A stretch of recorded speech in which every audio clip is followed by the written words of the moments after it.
سورۃ القصص بسم اللہ الرحمن الرحیم. یہ جو 8 صورتیں ہیں ان میں نوٹ کر لیجئے کہ 4 صورتیں یہ ایک مزاج کی ہیں تقریباً. سورۃ الفرقان، سورۃ الشعراء، سورۃ النمل، سورۃ القصص یہ آخری ہے، اس چوکے کے اندر یہ آخری ہے. پھر 4 وہ ہیں کہ جن میں وہ بالکل نمایاں قدر مشترک ہے کہ اس میں الف لام میم الف لام میم الف لام میم الف لام میم، تو 4 کے یہ 2 سب گروپس ہیں ان 8 صورتوں کے. لیکن پہلے سب گروپ میں سے ایک صورت وہ ہے کہ جو بغیر حروف مقطعات کے ہے، باقی 2 تاسین میم سے، ایک تاسین سے. اور ایک نقطہ یہ نوٹ کر لیجئے کہ اکثر و بیشتر صورتیں جو آئی ہیں طٰہٰ، سورہ طٰہٰ جو ہے اس میں توئے آئی ہے شروع میں، اور اس میں بھی اکثر و بیشتر حصہ حضرت موسیٰ علیہ السلام کے واقعات پر مشتمل ہے.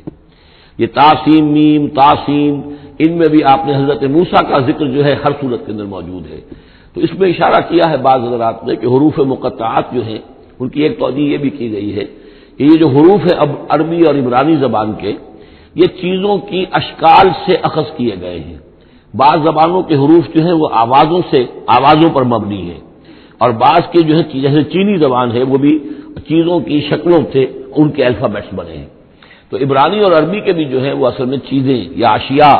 ان کی شکلوں سے انہوں نے حروف اپنے اخذ کیے ہیں. مثلا توئے کو وہ لکھتے ہیں سانپ کی طرح. اگر جو ناگ جو ہے اس نے پھر اٹھایا ہوا ہے اور نیچے کنڈلی ماری ہوئی ہے، یہ توئے ہے. تو طا جو ہے وہ گویا کہ سانپ کی علامت ہے. نون جو ہے وہ مچھلی کی علامت ہے. نون یوں کر کے اور ایک طرف اس کے نقطہ ڈال دے تو بالکل مچھلی، آپ نے کبھی دیکھا ہوگا تو اکثر و بیشتر جو بھی ڈرائنگز ہوتی ہیں، پینٹنگز ہوتی ہیں، وہ مچھلی کی شکل نون کی ہے، اس لیے ذن نون کہا گیا، مچھلی والا.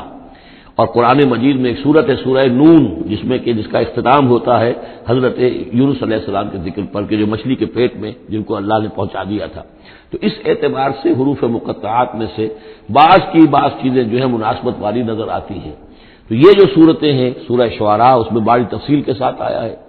سورہ طٰہٰ میں وہ تو میں آپ کو بتا چکا ہوں کہ 8 میں سے 5 رکوع پورے حضرت موسیٰ علیہ السلام کے حالات پر ہیں. اسی طرح اب جو صورت یہ آ رہی ہے سورہ قصص، اس میں بھی حضرت موسیٰ علیہ السلام کے حالات اس میں ذرا اور پہلے کے ہیں. ہم اس سے پہلے پڑھ چکے ہیں کہ جب مدین سے واپس آ رہے تھے تو آپ کو نبوت ملی ہے، لیکن مدین پہنچ کیسے گئے یہ واقعہ آپ کو سورہ قصص میں ملے گا. کہ یہ جو تو گویا کہ اس تدریج سے حضرت موسیٰ کے حالات آ رہے ہیں کہ جیسے کہ جو آخری دور کے تھے ان کی زندگی کے وہ پہلے آئے ہیں سورہ بقرہ میں، سورہ اعراف میں. پھر اس کے بعد جو ہے اس سے پہلے کے وہ پھر آپ کو 3 صورتوں میں ملے ہیں، اور بالکل ابتدائی دور کی جو چیزیں وہ سورہ قصص میں ملیں گی. طاسین میم تلک آیات الکتاب المبین، یہ ایک روشن کتاب کی آیات ہیں. نتلو علیک من نبأ موسیٰ وفرعون بالحق لقوم یؤمنون. اب دیکھیں یہاں شروع ہی سے بات ہو رہی ہے حضرت موسیٰ علیہ السلام کے بارے میں. ہم سناتے ہیں آپ کو کچھ احوال موسیٰ کے اور فرعون کے، بالحق، حق کے ساتھ، لقوم یؤمنون، ان لوگوں کے لیے جو ایمان لاتے ہیں یا ایمان لائیں یا ایمان والے ہیں. ان فرعون علا فی الارض، یقیناً فرعون نے بہت سرکشی کی تھی زمین میں، بہت ادھم مچایا تھا. وجعل اہلہا شیعا، اور زمین میں بسنے والوں کو اس نے طبقات میں یا گروہوں میں تقسیم کر دیا تھا، حاکم اور محکوم. ایک قوم جو ہے قبطی وہ حاکم تھی اور بنی اسرائیل محکوم. یستضعف طائفۃ منہم، اس نے دبایا ہوا تھا نیچے ایک گروہ کو، بنی اسرائیل کو دبایا ہوا تھا اور شدید ان کے اوپر جو ہے سختیاں ہو رہی تھی. یذبح ابناءہم، ان کے بیٹوں کو ذبح کر دیتا تھا. ویستحیی نساءہم، اور زندہ رکھتا تھا ان کی عورتوں کو. انہ کان من المفسدین، یقیناً وہ فساد مچانے والوں میں سے تھا. ونرید ان نمن علی الذین استضعفوا، اور ہم نے یہ ارادہ کیا کہ ہم احسان کریں ان پر کہ جو دبا لیے گئے ہیں، جنہیں ستایا جا رہا ہے، دبایا جا رہا ہے، پیسا جا رہا ہے، جن پر ظلم ہو رہا ہے، ہم ان پر احسان فرمائیں. فی الارض، زمین میں. ونجعلہم ائمۃ، انہی کو امام بنائیں، اب ان کو دنیا میں طاقت دیں، سربلندی دیں. ونجعلہم الوارثین، اور انہی کو ہم وارث بنا دیں. ونمکن لہم فی الارض، اور ان کو زمین میں تمکن عطا کریں. ونری فرعون وحامان وجنودہما منہم ما کانوا یحذرون، اور دکھا دیں فرعون کو بھی اور حامان کو بھی، حامان ان کا وزیر تھا، اور فرعون کو اور حامان کو، وجنودہما، اور ان دونوں کے لشکروں کو، منہم ما کانوا یحذرون، جس چیز سے وہ ڈرتے تھے. اب ما کانوا یحذرون میں ایک تو کچھ روایات ہیں جو ہماری تفسیری جو روایات ہیں ان میں کثرت سے آ گئی ہیں، اور وہ یہ ہے کہ خواب دیکھا تھا اس نے کہ اسرائیلیوں میں ایک بیٹا پیدا ہوا ہے، فرعون نے خواب دیکھا تھا کہ جو تمہاری مملکت کو برباد کر دے گا، تمہیں ختم کر دے گا۔ اسی خواب کے بعد اس نے، جیسے کہ حضرت مسیح کے بارے میں انجیل میں یہ ہے صراحت کے ساتھ، اور اس کے بعد جو ہے وہ وہاں پہ جو بھی نوزائیدہ بچہ تھا اس کو قتل کرنے کا معاملہ شروع ہو گیا تھا۔ یہی معاملہ کہتے ہیں لیکن قرآن میں بھی اس کا ذکر نہیں ہے اور تورات میں بھی ذکر نہیں ہے، البتہ تالمود میں اس کا ذکر موجود ہے، اور تالمود سے پھر یہ روایات جو ہے ہماری تفسیری روایات کے اندر آ گئی ہیں۔ ما کانوا یحزنون کی ایک دوسری توجہ یہ بھی ممکن ہے کہ ہو، واللہ عالم، لیکن ایک دوسری توجہ بھی ہے کہ انہیں یہ اندیشہ ہو گیا تھا کہ یہ قوم جو ہے اب اس تیزی کے ساتھ بڑھ رہی ہے، اس کی تعداد اتنی تیزی سے بڑھ رہی ہے کہ یہ ہمارے لیے خطرہ بن سکتے ہیں۔ بالکل وہ معاملہ ہے جو آج سے کوئی 20 سال پہلے ہوا تھا ہندوستان میں، جو نسل بندی کا معاملہ تھا کہ مسلمانوں کی تعداد اتنی تیزی سے بڑھ رہی تھی کہ ہندوؤں کو یہ اندیشہ ہوا کہ ان کی تعداد جو ہے وہ آبادی اتنی تیزی سے بڑھ رہی ہے کہ ہمارے لیے یہ خطرہ بن جائیں گے،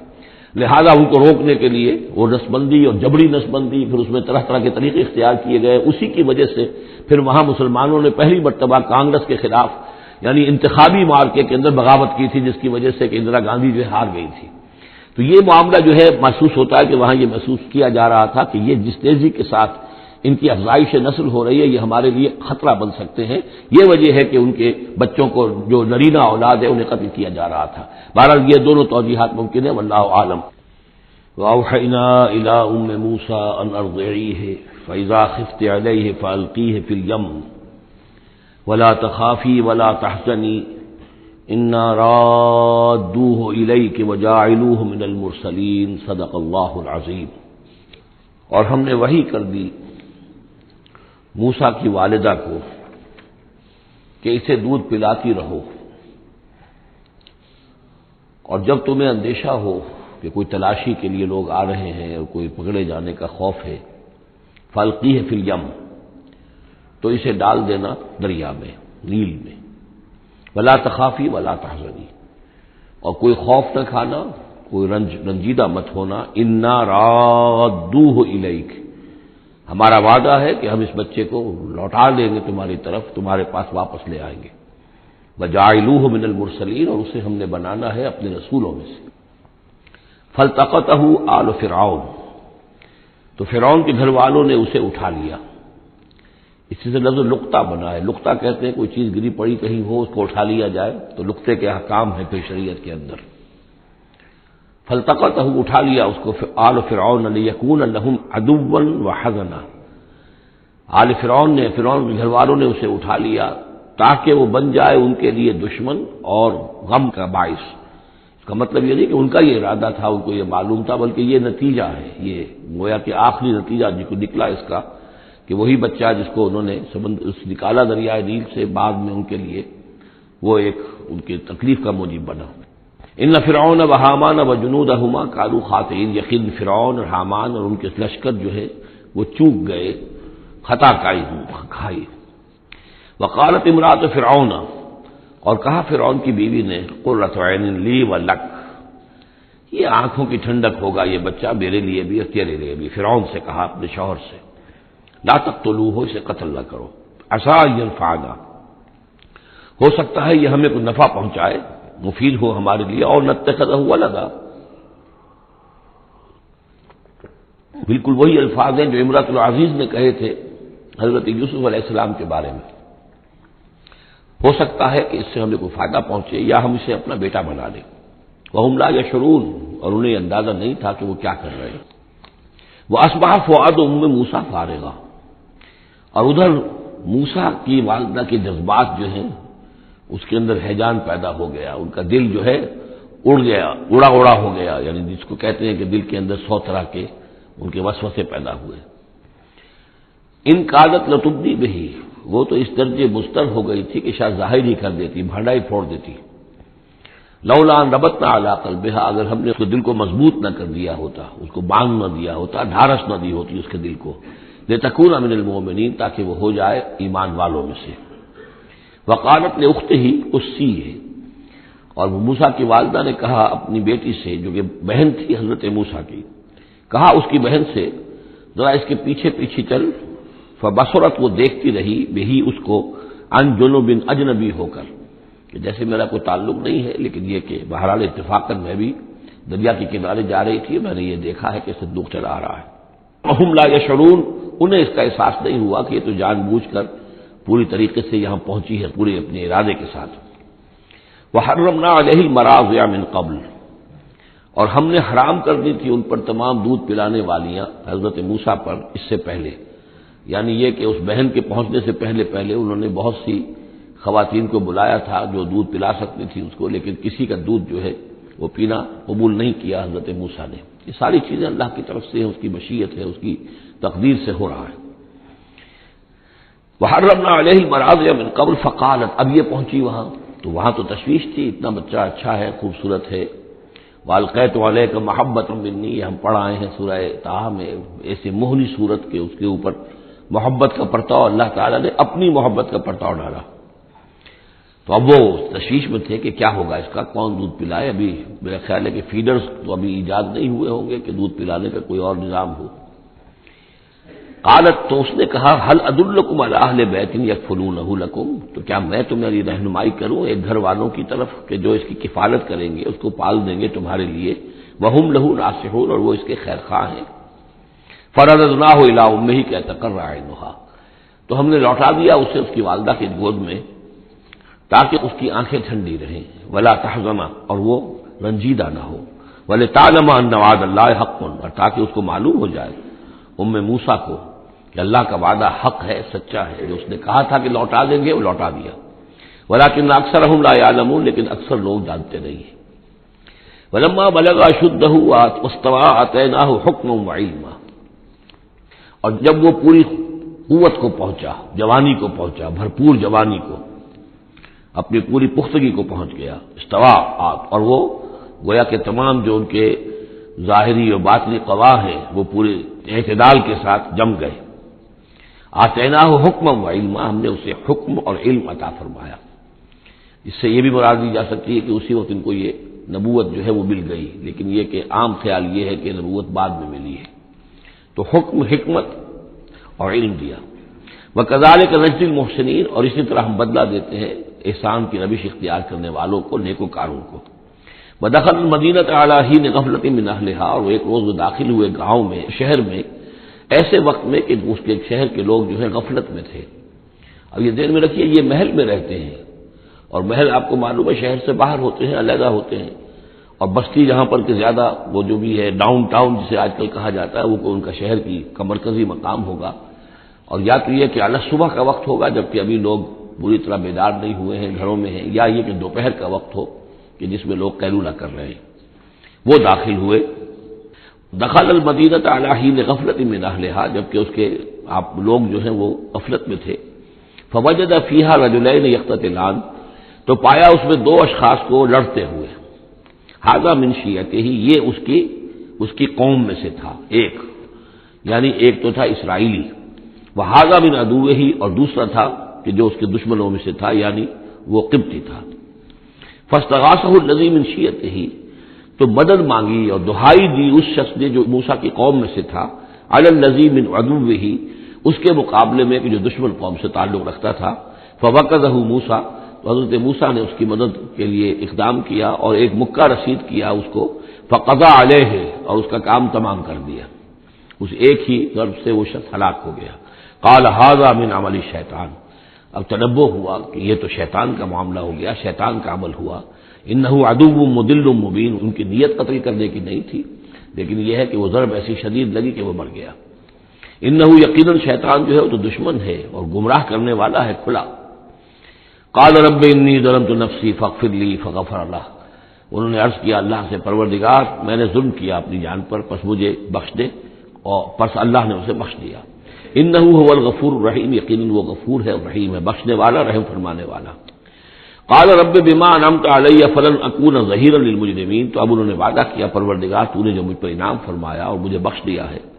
تو میں اب آئندہ کبھی بھی مددگار نہیں بنوں گا کسی بھی مجرم کا، کسی غلط کار شخص کا۔ فاصبح فی المدینۃ خائفا یترقب، اب صبح کے وقت ان پر جو ہے شہر کے اندر، وہ صبح ہوئی انہیں، صبح کو جب اٹھے، خائفا، اب خوف طاری تھا کہ مجھ ایک شخص قتل ہو گیا ہے، کس نے قتل کیا ہے، بہت کافی دھوم مچی ہوئی ہوگی کس نے قتل کیا ہے، قاتل کون ہے۔ اب یہ کہ راز کھل نہ جائے، لوگوں کو معلوم نہ ہو جائے، خائفا یترقب، خوف زدہ بھی تھے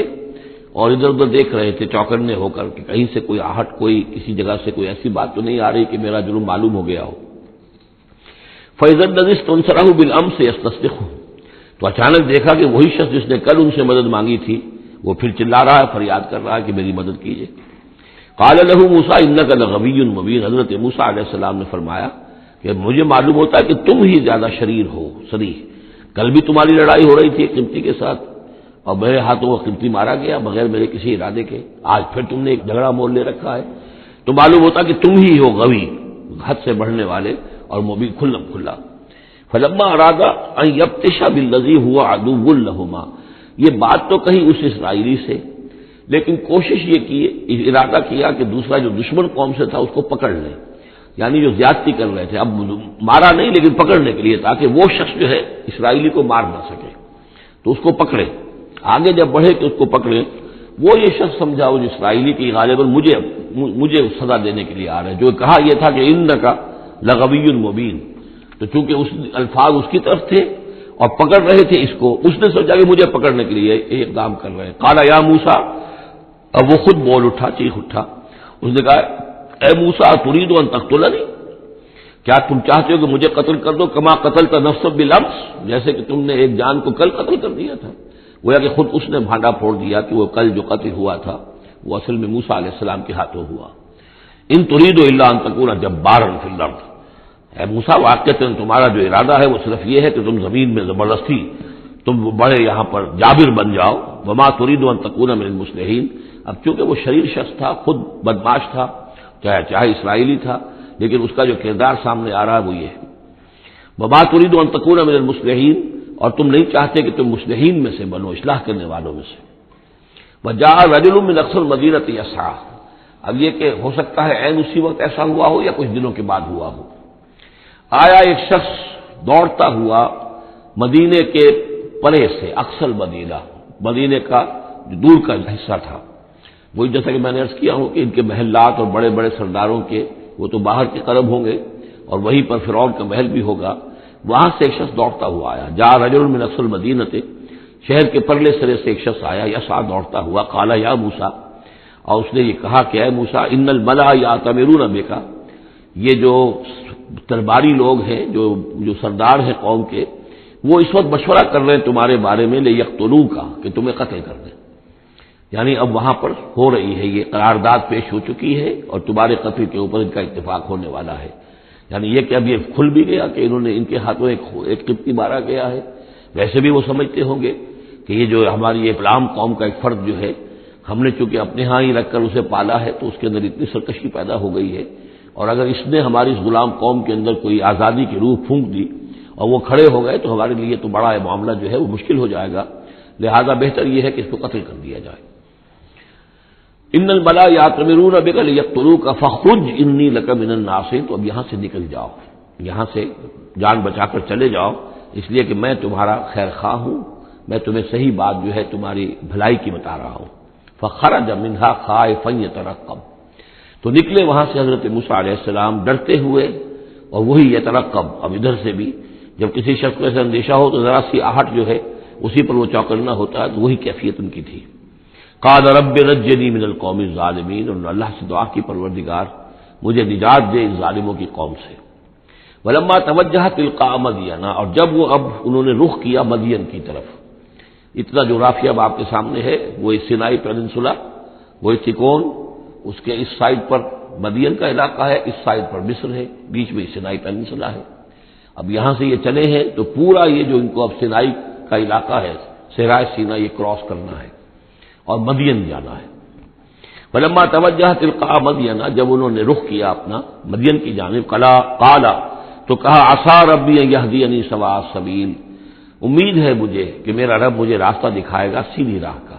یعنی یہ کہ میں کہیں بھٹک نہیں جاؤں گا۔ میں اس صحرا کے اندر، ظاہر بات ہے صحرا میں لقدت میں کوئی آدمی غلط راستے پر پڑ جائے تو ویسے ہلاک ہو جائے گا۔ عسیٰ ربی، مجھے امید ہے کہ میرا رب مجھے راستہ بتائے گا اور صحیح راستے پر چلائے گا، سیدھی راہ پر۔ ولما ورد ماء مدین، اب کتنی دیر لگی ہوگی، کتنا وقت لگا ہوگا، جب مدین کے کنویں پر پہنچے، مدین کی آبادی ہے، اس کے باہر کنواں ہے، کنویں کے اوپر جو ہے رہٹ چل رہے ہیں، یا کنویں سے پانی کھینچ کر پلایا جا رہا ہے جانوروں کو، بھیڑوں بکریوں کو اور جانوروں کو۔ وجد علیہ امتن، پایا انہوں نے وہاں پر ایک قوم کو، ایک گروہ کو، من الناس یسقون، لوگوں میں سے ایک گروہ وہاں جمع تھا اس کنویں پر، پانی پلا رہے تھے۔ کسے پلا رہے تھے؟ اپنے اپنے جانوروں کو، بھیڑیں بکریاں تھیں سب کے پاس، وہ کھینچ کھینچ کر پانی جو ہے وہ کہیں ڈالتے تھے کہ جہاں سے پھر ان کی بھیڑیں بکریاں پانی پیتی تھیں۔ ووجد من دونہم امرأتین تذودان، اور ان کے پڑے انہوں نے دیکھا کہ دو عورتیں ہیں جو اپنی بکریوں کو روک کر تھام کر کھڑی ہیں، یعنی بکریاں چاہتی ہوں گی پیاس کی وجہ سے پانی کی طرف آنا، لیکن وہ انہیں روک رہی تھی کہ نہیں ابھی ہماری باری نہیں ہے۔ قال ما خطبکما، حضرت موسیٰ نے ان دونوں سے سوال کیا یہ آپ لوگوں کا کیا معاملہ ہے، کیوں آپ کھڑی ہیں یہاں؟ قالتا لا نسقی حتی یصدر الرعاء، انہوں نے کہا کہ ہم نہیں اپنے اس گلے کو پانی پلا سکتی جب تک کہ یہ تمام چرواہے چلے نہ جائیں۔ یہ چرواہے جو ہیں پانی پلا کے جب چلے جاتے ہیں اپنے اپنے گلوں کو لے کر، پھر ہم جاتی ہیں اور جا کر اپنے ان بھیڑوں بکریوں کو پانی پلاتی ہیں۔ وہ ابونا شیخ کبیر، ہمارا والد جو ہے وہ بہت بوڑھے شخص ہیں، ضعیف ہیں، مطلب یہ کہ کوئی مرد، جوان مرد ہے نہیں، والد ہیں گھر میں تو وہ بوڑھے ہیں، یہ کام جو کہ مردوں کی کرنے کا تھا وہ ہمیں عورتوں کو کرنا پڑ رہا ہے۔ اب ظاہر بات ہے کہ ان چرواہوں سے کون جھگڑے، تو اس لیے کہ ہم اس میں جو ہے اپنی باری کے معاملے میں ہم نے یہی طے کیا ہوا کہ یہ سب پانی پلا کے چلے جائیں اپنے اپنے ریوڑ لے کر، تو پھر ہم پانی پلاتی ہیں۔ فسقا لہما، حضرت موسیٰ علیہ السلام تو تھے قوی ہیکل تھے، انہوں نے کہا نہیں، ان کی وہ غیرت جو ہے انہوں نے پانی پلایا، ادھر ادھر ہٹایا ان کو جو بھی چرواہے تھے اور ان کو پانی کھینچ کر پلایا ان کی بھیڑوں بکریوں کو۔ ثم تولی الی الظل، اب وہ تو لے کر اپنی بھیڑوں بکریوں کو چلی گئی اپنے گھر، اور یہ پھر کسی سائے کی طرف انہوں نے رخ کیا، پھر مڑے ایک سائے کی طرف، کسی درخت کے سائے میں جا کر بیٹھ گئے اور انہوں نے اب دعا مانگی۔ فقال رب انی لما انزلت الی من خیر فقیر، یہ بڑی اہم دعا ہے، یاد کر لینی چاہیے۔ اے اللہ جو خیر بھی تو میری جھولی میں ڈال دے میں اس کا محتاج ہوں۔ یہ انتہائی عاجزی کی دعا ہے۔ اب ایک شخص ہے، محل میں پلا بڑھا، وہاں سے نکل کے بھاگا ہے جان بچا کر، پورا سینائی پیننسلا کراس کیا ہے، کیا سختیاں جھیلی ہوں گی، اب یہاں پہنچے ہیں، کوئی جاننے والا نہیں، کوئی پہچان والا نہیں، ایک بالکل یوں سمجھیے کہ غربت کی حالت ہے۔ تو اب اس حالت میں ہوتا ہے کہ انسان، ایک تو فقیر وہ ہوتا ہے جو کہتا ہے ٹھسے کے ساتھ میں اتنے پیسے لوں گا، میں 5 روپے سے کم نہیں لوں گا۔ ایک غریب فقیر وہ ہوتا ہے وہ کہتا ہے کہ مجھے جو بھی دے دیں، میں تو اس قدر محتاج ہوں۔ تو یہ گویا کہ انتہائی احتیاج کی کیفیت ہے۔ رب انی لما انزلت الی من خیر فقیر، پروردگار میں تو اب فقیر ہوں، جو خیر بھی تو میری جھولی میں ڈال دے، اس درجے میری حالت اب خستہ ہے۔ فجاءت احداہما تمشی علی استحیاء، تب ان دو عورتوں میں سے، 2 لڑکیوں میں سے ایک آئی اس کے پاس چلتی ہوئی شرم کے ساتھ، لجاجت کے ساتھ۔ قالت ان ابی یدعوک، اس نے کہا کہ میرے والد آپ کو بلا رہے ہیں، لیجزیک اجر ما سقیت لنا، تاکہ آپ کو بدلہ دیں، اجر دیں، آپ نے جو مشقت اٹھائی جھیلی، پانی کھینچا کنویں سے ہماری بھیڑوں بکریوں کے لیے، تو اجر ما سقیت لنا، ہمارے والد چاہتے ہیں کہ آپ کو کچھ اس کا اجر دیں۔ فلما جاءہ، جب وہ وہاں پہنچے اس کے پاس، وقص علیہ القصص، اور سارا قصہ انہیں سنایا، ساری بات سنائی، سارا بیان۔ قال لا تخف، انہوں نے کہا اب ڈرو نہیں، نجوت من القوم الظالمین، تم نجات پا چکے ہو اب ظالموں کی قوم سے، یعنی یہاں تک ان کی رسائی نہیں ہے، یہاں آرام سے رہو، کوئی تمہیں کھٹکا نہیں ہوگا، کوئی اندیشہ نہیں ہوگا۔ ان کے بارے میں اصل میں اختلاف ہے کہ بعض لوگ انہیں شعیب قرار دیتے ہیں، حضرت شعیب علیہ السلام مدین میں، کیونکہ انہیں مبعوث کیا گیا۔ اور اسی اعتبار سے علامہ اقبال کا بھی وہ شعر ہے کہ اگر کوئی شعیب آئے میسر، شبانی سے کلیمی 2 قدم ہے، یعنی حضرت موسیٰ علیہ السلام چرواہے کی حیثیت سے حضرت شعیب کی خدمت میں رہے، 8 سال یا 10 سال ان کی خدمت گزاری کی، تو اس کے نتیجے میں ان میں وہ اوصاف پیدا ہو گئے، ان کی تربیت کے نتیجے میں، کہ وہ چرواہے سے بڑھ کر کلیم بن گئے، اللہ کے کلیم بن گئے۔ تو یہ تربیت حضرت شعیب کی ہے، لیکن یہ بات غلط ہے۔ اصل میں حضرت شعیب کا معاملہ ہم پڑھ چکے ہیں کہ وہ اللہ کے رسول تھے،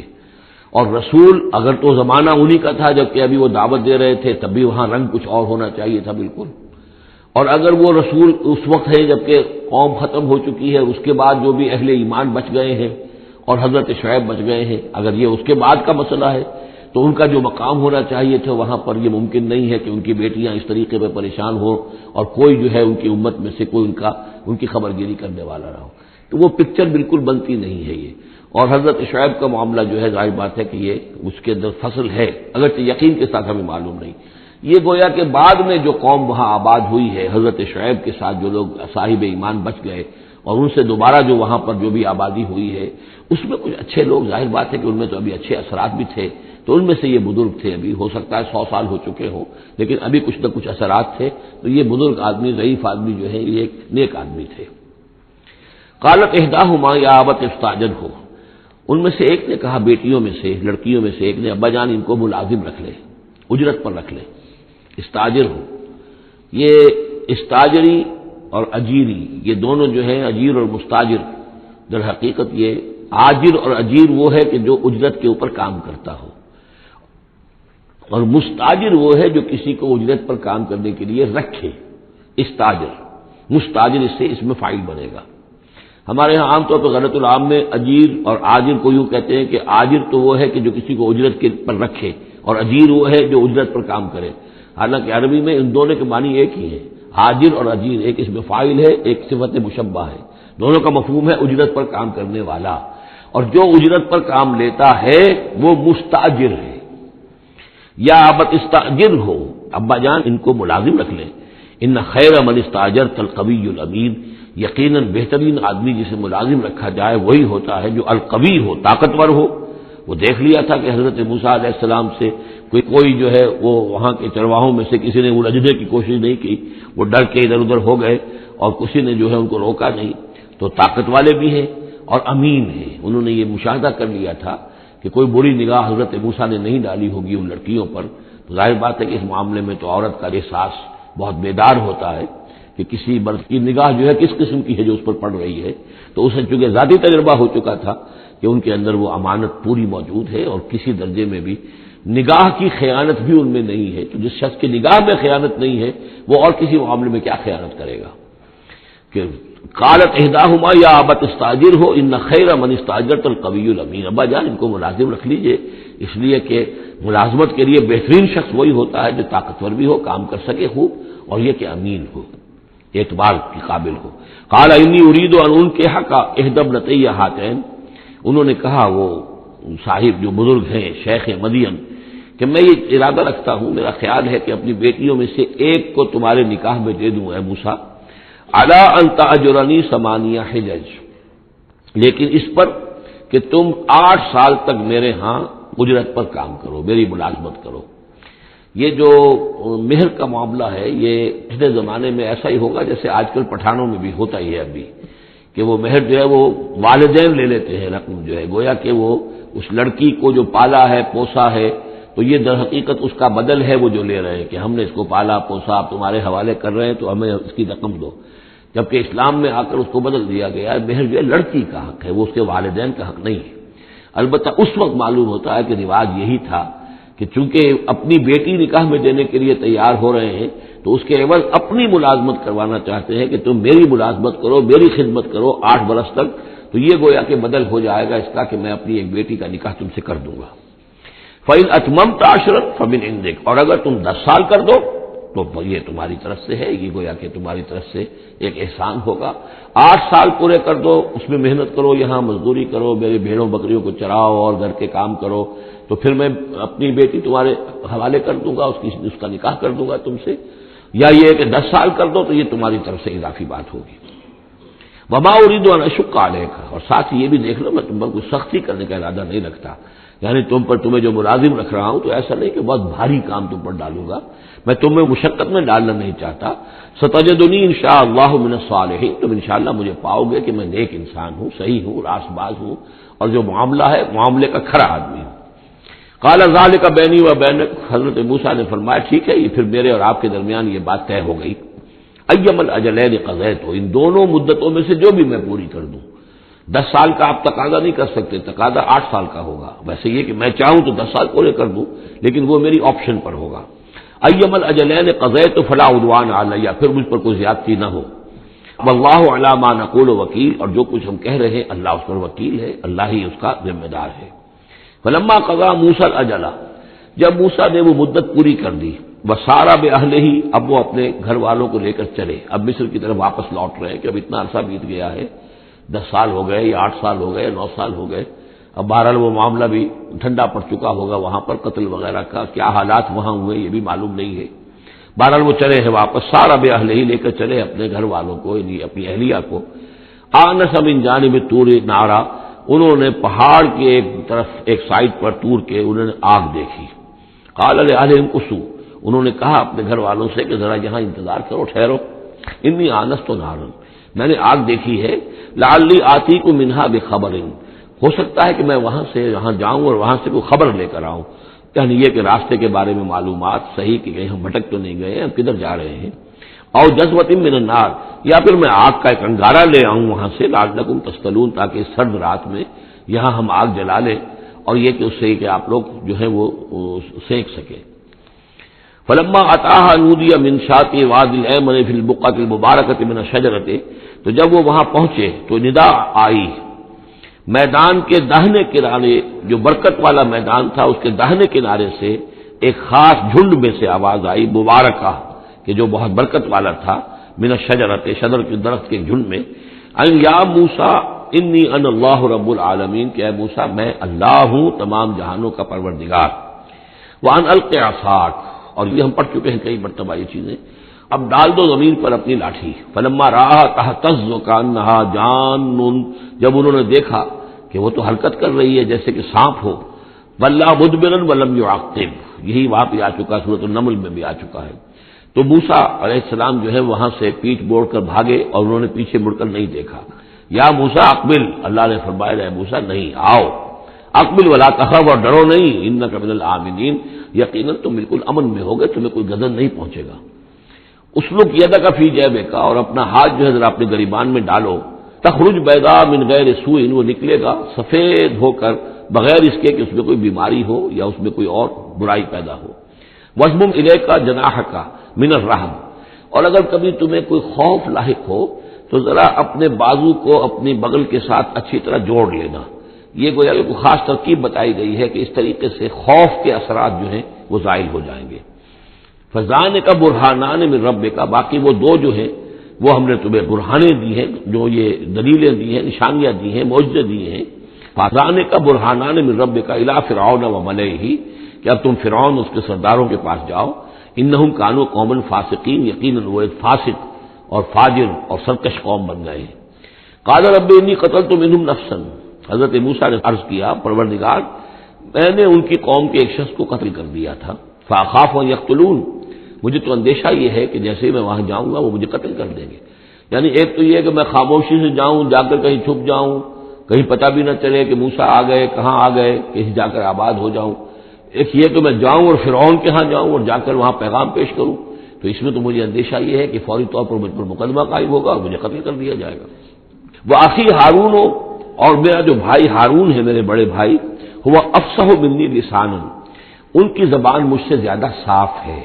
ہے، وہ گفتگو کرنے میں زیادہ مہارت رکھتے ہیں، فارسلہ معی، تو انہیں بھی میرے ساتھ بھیج دیجئے، ردءً، میری مدد کے لیے، یصدقونی، تاکہ وہ میری تصدیق کریں، انی اخاف ان یکذبون، مجھے اندیشہ ہے کہ وہ مجھے جھٹلائیں گے۔ قال سنشد عضدک باخیک، اللہ تعالیٰ نے فرمایا ٹھیک ہے ہم تمہارے بازو کو مضبوط کریں گے تمہارے بھائی کے ذریعے سے، وَنَجْعَلُ لَكُمَا سُلْطَانًا، اور ہم تمہارے لیے دونوں کے لیے ایسا روب تمہارے اندر پیدا کر دیں گے، فَلَا يَصِلُونَ إِلَيْكُمَا، کہ وہ تمہاری طرف آگے بڑھ نہیں سکیں گے، تمہاری طرف تمہیں ہاتھ نہیں لگا سکیں گے۔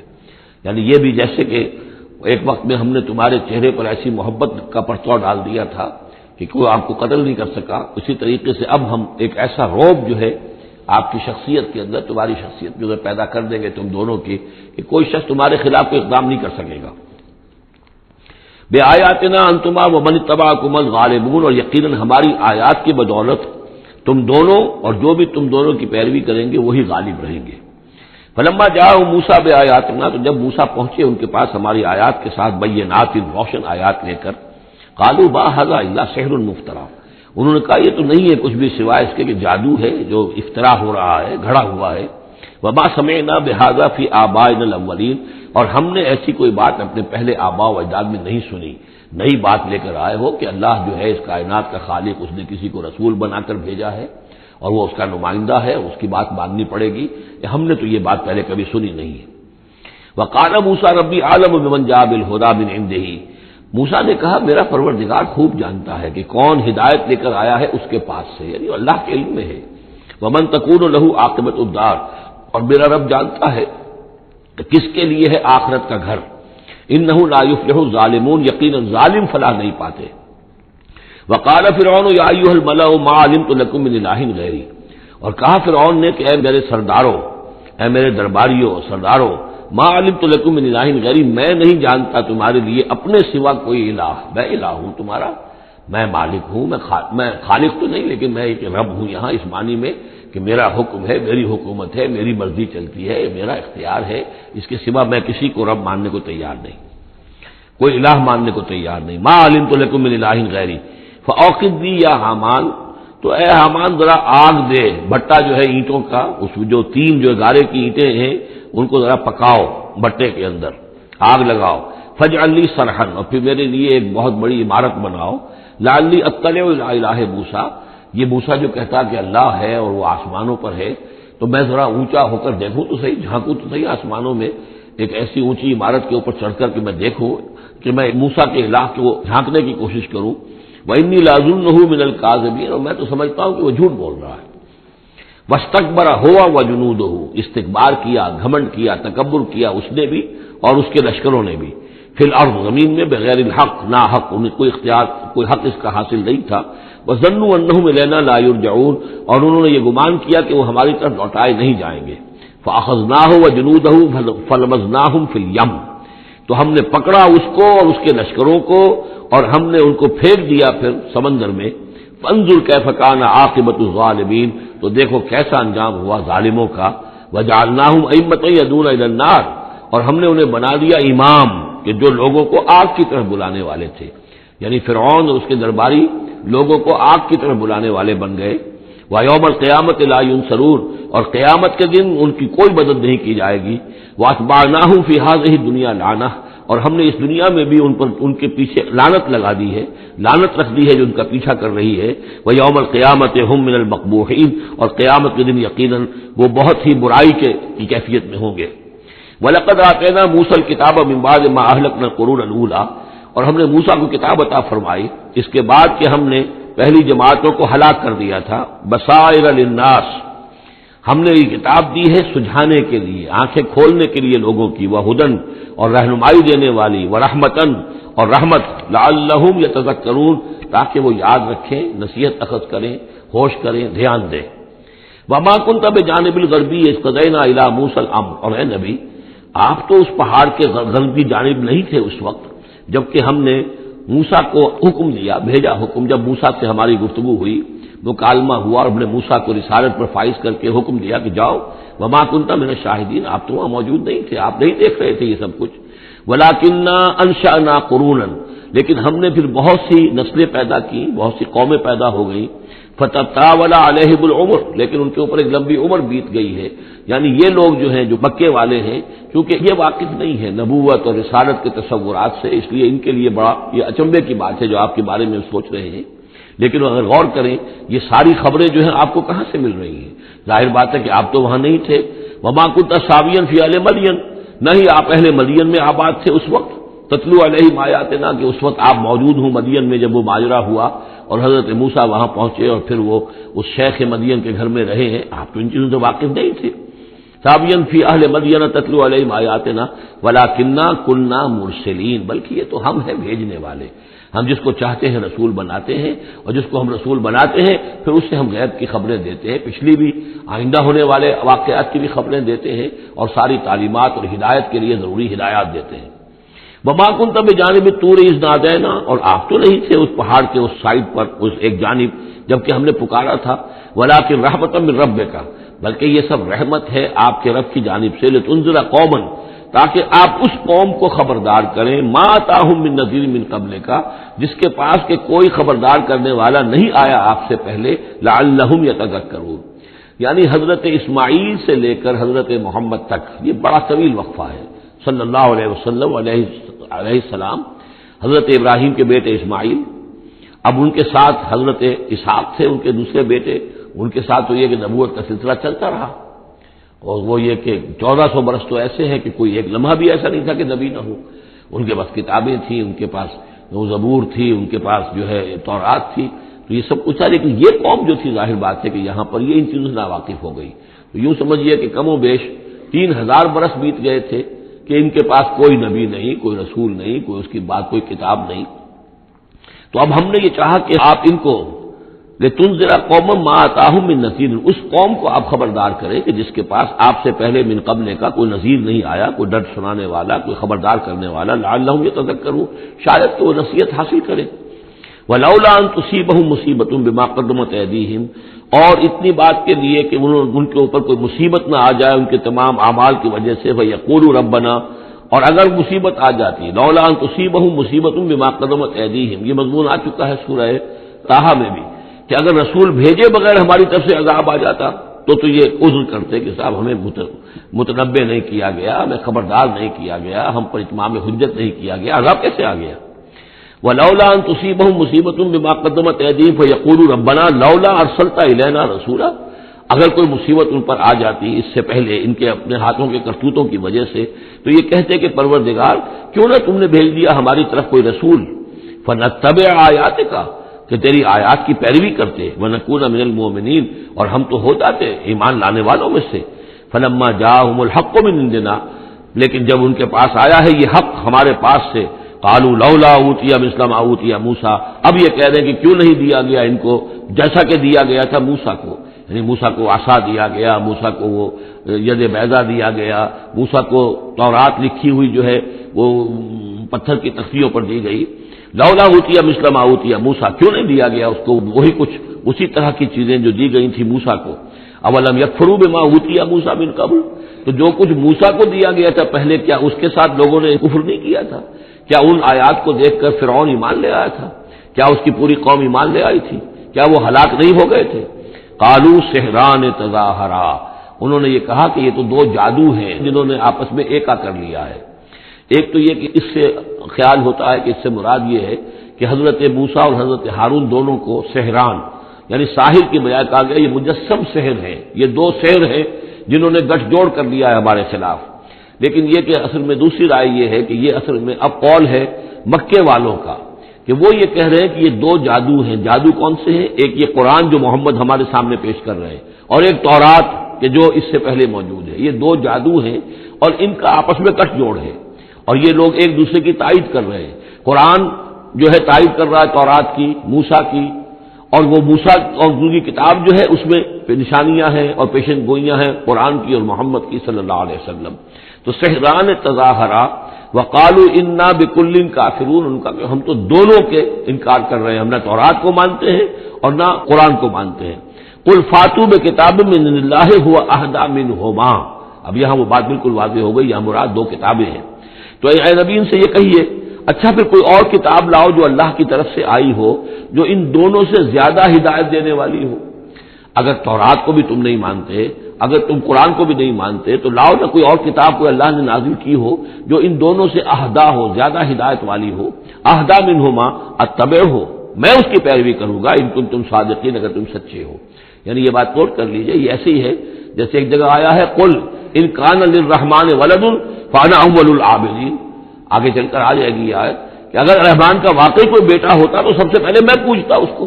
جب میں رحمان کی بندگی کرتا ہوں، رحمان کی پرستش کرتا ہوں، رحمان کو پوچھتا ہوں، تو اگر واقعی اس کا کوئی بیٹا ہوتا تو میں کیوں نہ پوچھتا۔ اسی طریقے سے اگر کوئی اور کتاب ہوتی تورات اور قرآن سے بڑھ کر ہدایت دینے والی تو میں اس کی پیروی کروں گا۔ میرے اندر تو کوئی عصبیت نہیں ہے کہ کسی ایک ہی چیز کو لے کر میں بیٹھ رہا ہوں، جو بھی اللہ کی طرف سے ہدایت نامہ آئے۔ فَإِن لَّمْ يَسْتَجِيبُوا لَكَ، تو اے نبی اگر یہ لوگ پھر آپ کی بات کو قبول نہ کریں، آپ کی اس دلیل کو تسلیم نہ کریں، فَاعْلَمْ، تو جان لیجئے انما یتبعون اہواءہم، کہ یہ لوگ صرف پیروی کر رہے ہیں اپنی خواہشات کی۔ ومن اضل ممن اتبع ہواہ، اور اس شخص سے بڑھ کر گمراہ اور بھٹکا ہوا کون ہوگا جو اپنی خواہش نفس کی پیروی کر رہا ہو، بغیر ہدی من اللہ، بغیر اس کے کہ اس کے پاس اللہ کی طرف سے کوئی ہدایت نامہ ہو، اللہ کی طرف سے کوئی ہدایت اور رہنمائی ہو۔ ان اللہ لا یہدی القوم الظالمین، یقیناً اللہ تعالیٰ ایسے ظالم قوم کو ہدایت نہیں دیتا۔ وَلَقَدْ وَصَّلْنَا لَهُمُ الْقَوْلَ لَعَلَّهُمْ يَتَذَكَّرُونَ، اور ہم پے بپے بھیجتے رہے اپنے رسول، اور ان کے لیے ان کی دعوت آتی رہی تاکہ یہ نصیحت اخذ کریں۔ اور یہاں وصلنا سے مراد خاص طور پر سہران تظاہرہ بھی ہو سکتا ہے کہ یہ ایک سلسلہ ہے، سلسلۃ الذہب ہے، جس کے اندر وصل ہے، یہ جڑے ہوئی ہیں۔ یہ تورات اور زبور اور انجیل اور قرآن یہ تو اصل میں ایک ہی سنہری زنجیر کی کڑیاں ہیں۔ وَلَقَدْ وَصَّلْنَا لَهُمُ الْقَوْلَ، ہم نے اپنی اس بات کو، اپنی ہدایت کو، اپنی وحی کو اس طریقے سے جوڑا ہے ایک زنجیر کی شکل میں تاکہ یہ لوگ اس سے نصیحت اخذ کریں۔ الذین آتیناہم الکتاب من قبلہ ہم بہ یؤمنون، اور جن لوگوں کو ہم نے اس سے پہلے قرآن سے پہلے کتاب دی تھی ان میں بھی وہ لوگ ہیں کہ جو اس پر ایمان رکھتے ہیں، جو دل سے مانتے ہیں کہ یہ اللہ کا کلام ہے۔ وَإِذَا يُتْلَىٰ عَلَيْهِمْ قَالُوا آمَنَّا بِهِ، اور جب انہیں یہ پڑھ کر سنایا جاتا ہے قرآن مجید وہ کہتے ہیں ہم اس پر ایمان لائے۔ إِنَّهُ الْحَقُّ مِن رَّبِّنَا، یقیناً یہ ہمارے رب کی طرف سے حق ہے۔ اِنَّا كُنَّا مِن قَبْلِهِ مُسْلِمِينَ، ہم تو اس سے پہلے ہی اسلام لا چکے ہیں، یعنی ہم تو اس بات کو پہلے ہی تسلیم کر چکے ہیں۔ اولئک یؤتون اجرہم مرتین، یہ وہ لوگ ہیں جنہیں ان کا اجر دیا جائے گا دوہرا، دو مرتبہ، یعنی یہ کہ وہ سابقہ امت میں سے تھے، وہ بنی اسرائیل میں سے تھے یا نصارہ میں سے تھے، انجیل کو مانتے تھے، تورات کو مانتے تھے، اب انہوں نے قرآن کو بھی تسلیم کر لیا تو گویا کہ انہیں دوہرا اجر ملے گا۔ اولئک یؤتون اجرہم، ان کو دیا جائے گا ان کا اجر مرتین بما صبروا، ان کے صبر کے عوض ان کو دوہرا اجر ملے گا۔ وَيَدْرَؤُونَ بِالْحَسَنَةِ السَّيِّئَةَ، اور ان کا طریقہ یہ ہے کہ وہ دفع کرتے ہیں اچھائی کے ذریعے سے برائی کو، مما رزقناہم ينفقون، اور جو کچھ ہم نے انہیں دیا اس میں سے خرچ کرتے ہیں۔ وَإِذَا سَمِعُوا اللَّغْوَ أَعْرَضُوا عَنْهُ وَقَالُوا لَنَا أَعْمَالُنَا وَلَكُمْ أَعْمَالُكُمْ، اور جب انہوں نے سنی لغو باتیں تو انہوں نے کہا، انہوں نے اعراض کیا اور کہا ہمارے لیے ہمارے اعمال ہیں اور تمہارے لیے تمہارے اعمال ہیں۔ اس کے پس منظر میں ایک واقعہ ہے، یہ آپ کو معلوم ہے کہ جو پہلی ہجرت ہوئی تھی تو وہ ابیسینیا کی طرف تھی، حبشہ کی طرف تھی، تو وہاں کچھ لوگ ایمان لے آئے تھے اور کچھ عرصے کے بعد وہاں سے ایک وفد آیا ہے حضور صلی اللہ علیہ وسلم سے ملاقات کے لیے۔ ظاہر بات ہے جو ایمان لائے ہیں اب ان کے دل میں کتنی خواہش ہوگی کہ حضور سے ملنے کے لیے آئیں۔ وہ کون تھے؟ وہ نصارہ تھے، عیسائی تھے، جیسے نجاشی، حضرت نجاشی رحمۃ اللہ علیہ۔ ہم انہیں صحابی نہیں مان سکتے اس لیے کہ حضور سے ملاقات نہیں ہوئی، لیکن تابعی تو ماننا پڑے گا کہ حضور کے صحابہ کو انہوں نے دیکھا ہے۔ یہ جتنے بھی صحابہ گئے تھے مکے سے ہجرت کر کے تو ان کو چونکہ دیکھا لہٰذا تابعی ہیں، ہم ان کے لیے رضی اللہ عنہ نہیں کہتے بلکہ ہم رحمۃ اللہ علیہ کہتے، تابعین میں سے۔ ان کی نماز جنازہ حضور نے غائبانہ نماز جنازہ صرف ایک ہے جو حضور نے پڑھائی ہے اور وہ حضرت نجاشی کی ہے۔ بہرحال وہاں سے جو پھر ایک وفد آیا تھا حضور سے ملاقات کے لیے، جب یہ لوگ آئے مکے میں تو مکے والوں نے ان کو استہزاء بھی کیا، مذاق بھی ہوا، دیکھو ان پاگلوں کو، بے وقوفوں کو، ان کے پاس کتاب بھی تھی، یہ تو ان سے بہتر تھے، اب یہ محمد پہ ایمان لے آئے ہیں، یہاں پر آئے ہیں، استہزاء بھی کر رہے تھے، تمسخر بھی کر رہے تھے۔ تو اس پر انہوں نے کہا کہ دیکھیے ہمارا آپ سے کوئی سروکار نہیں، آپ کے لیے آپ کے اعمال، ہمارے لیے ہمارے اعمال، ہم پہلے بھی حق پر تھے اور جب یہ نیا حق ہمارے سامنے آیا ہے قرآن، ہم اس پر بھی ایمان لے آئے ہیں۔ تو یہ ان کا معاملہ ہے۔ وَإِذَا سَمِعُوا اللَّغْوَ، جب انہوں نے وہ لغو باتیں سنی جو کہ مکے کے لوگ جو ہیں ان کے ساتھ کر رہے تھے، أَعْرَضُوا عَنْهُ، تو انہوں نے اعراض کیا۔ اب ظاہر بات ہے کہ وہ آئے ہوئے تھے، مسافر تھے، وہاں پر خامخواہ جھگڑا کر لیں اس میں بھی وہ بات مناسب نہیں تھی۔ وَقَالُوا لَنَا أَعْمَالُنَا، انہوں نے کہا دیکھیے آپ ہم سے کاہے کو جھگڑتے ہیں، ہمارے لیے ہمارے اعمال ہیں، وَلَكُمْ أَعْمَالُكُمْ، اور آپ کے لیے آپ کے اعمال ہیں۔ سلام علیکم لا نبتغی الجاہلین، آپ کو سلام ہم کرتے ہیں اور ہم جاہلوں سے الجھنا نہیں چاہتے، ہم نہیں چاہتے کہ جاہلوں کے ساتھ ہم خامخواہ الجھیں۔ انک لا تہدی من احببت، اے نبی آپ ہدایت نہیں دے سکتے جس کو بھی آپ چاہیں، ولکن اللہ یہدی من یشاء، بلکہ یہ اللہ ہی کا اختیار مطلق ہے، وہ ہدایت دیتا ہے جس کو چاہتا ہے، وہو اعلم بالمہتدین، اور یقیناً وہ خوب جانتا ہے کون ہے ہدایت پانے والے، کون ہے ہدایت کے طالب، جن کے دلوں میں طلب ہے، اللہ جانتا ہے انہی کو وہ ہدایت دے گا۔ لہذا یہ کہ یہ آپ کے اختیار میں نہیں ہے، اور یہ آیت خاص طور پر ابو طالب کے لیے، سن 10 کے اندر انتقال ہوا ہے ابو طالب کا، اور یہ کہ اس وقت تک کہ ایمان نہیں لائے، اگرچہ حضور صلی اللہ علیہ وسلم نے بارہا چاہا کہ چچا جان آپ ایمان لے آئیے، آپ میرے کان میں ہی کلمہ پڑھ دیجیے اشہد ان لا الہ الا اللہ واشہد ان محمد رسول اللہ، تاکہ میں اللہ کی گواہی دے سکوں، لیکن یہ کہ بہرحال وہ دنیا سے محروم گئے۔ لیکن یہ کہ میں ادب کے ساتھ ان کا نام اس لیے لے رہا ہوں کہ حضور پر یقیناً ان کا احسان ہے، اور حضور پر احسان ہے تو ہم سب پر احسان ہے، لہذا اس اعتبار سے نام جو ہے ان کا میں ادب ہی سے لے رہا ہوں۔ وقالوا ان نتبع الهدى معك، اور وہ یہ کہتے ہیں کہ اے محمد صلی اللہ علیہ وسلم اگر ہم آپ کے ساتھ ہدایت کی پیروی کریں، یعنی جو ہدایت آپ پیش کر رہے ہیں اگر ہم اسے قبول کر لیں، ہم ایمان لے آئیں، نتخطف من ارضنا، تو ہم اپنی زمین سے اچک لیے جائیں گے۔ یہ لفظ یہاں نوٹ کر لیجئے، یہ ایک دو مرتبہ اور بھی آئے گا، اور یہ لفظ ہم پڑھ چکے ہیں سورہ انفال میں، وَاذْكُرُوا إِذْ أَنْتُمْ قَلِيلٌ مُسْتَضْعَفُونَ فِي الْأَرْضِ تَخَافُونَ أَنْ يَتَخَطَّفَكُمُ النَّاسُ، یاد کرو جب کہ تم کم تھے تعداد میں اور تمہیں زمین میں دبا لیا گیا تھا اور تمہیں اندیشہ تھا کہ لوگ تمہیں اچک لے جائیں گے۔ تو یہ اچک لے جانا جو ہے یعنی کسی کو ختم کر دینا، کسی کے لیے بڑی تباہی کا سامان لے آنا۔ لوگ یہ کہتے تھے کہ اے محمد اگر ہم آپ پر ایمان لے آئیں گے تو یہ پورا عرب جو ہے یہ مشرک ہے، کافر ہے، تو ہمیں تو یہ سب کے سب ختم کر دیں گے، متخطف، ہم اچک لیے جائیں گے بن ارضنا، اپنی زمین سے۔ لہذا آپ کی بات صحیح ہے، دل میں بھی ہمارے لگتی ہے، بات بھی ٹھیک ہے، لیکن یہ کہ پورے عرب کی دشمنی کیسے مول لے رہے، یہ پورے قریش کی دشمنی ہم کیسے مول لے رہے، ہمارے اندر ان کے مقابلے کی ضرورت نہیں ہے۔ تو جیسا کہ میں نے عرض کیا کہ کچھ لوگ تو ہوتے ہیں کہ ہٹ کے بعد آباد، وہ حق کے یعنی ساتھ ان کی وفاداری کا یہ عالم ہوتا ہے کہ جو ہو سو ہو وہ اس کے لیے تیار ہے، اپنی جانیں دینے کے لیے تیار ہے، لیکن سب لوگوں کا معاملہ یہ نہیں ہوتا۔ کچھ لوگ ہیں منتظر رہتے ہیں کہ ذرا کچھ لوگ آگے چلیں، کچھ نشانات راہ بن جائیں تو پھر ہم بھی چلیں گے۔ السابقون الاولون من المہاجرین والانصار والذین اتبعوہم باحسان، وہ ذرا پیچھے پیچھے آتے ہیں، وہ دوسرے درجے کے لوگ ہو گئے۔ کچھ اور لوگ ہوتے ہیں کہ جن میں اتنی بھی ہمت نہیں ہوتی، ان کا یہ قول آ رہا ہے، وقالوا ان نتبع الہدی معک، اور وہ کہتے ہیں کہ اے محمد اگر ہم آپ کی ہدایت کی پیروی کریں یا آپ کے ساتھ اس ہدایت کی پیروی کریں، نتخطف من ارضنا، ہم اچک لیے جائیں گے اپنی زمین سے، بے دخل کر دیے جائیں گے، نکال باہر کیے جائیں گے۔ اولم نمکن لہم حرما آمنا، اب اللہ تعالیٰ جواب دے رہے ہیں کیا ہم نے ان کو اس حرم کے اندر متمکن نہیں کیا ہے؟ اس حرم کو عمل کی جگہ کس نے بنایا؟ ہم نے بنایا ہے۔ یجبا الیہ ثمرات کل شیء، اس حرم کی طرف، اس کعبے کی طرف، اس مکے کی طرف ہر چیز کے ثمرات کھینچے چلے آ رہے ہیں، یعنی حج کے لیے لوگ آتے ہیں تو آج بھی آپ دیکھیے تو اس کا نقشہ، پوری دنیا کا پھل آپ کو مکے میں مل جائے گا، اس لیے کہ ہر گوشے سے بہترین جو ہے چیزیں آپ کو وہاں ملیں گی، اور یہ ہمیشہ سے تھا، اس لیے کہ حاجی لوگ آتے تھے، جہاں جہاں سے آتے تھے وہ وہاں کی چیزیں لے کر آتے تھے۔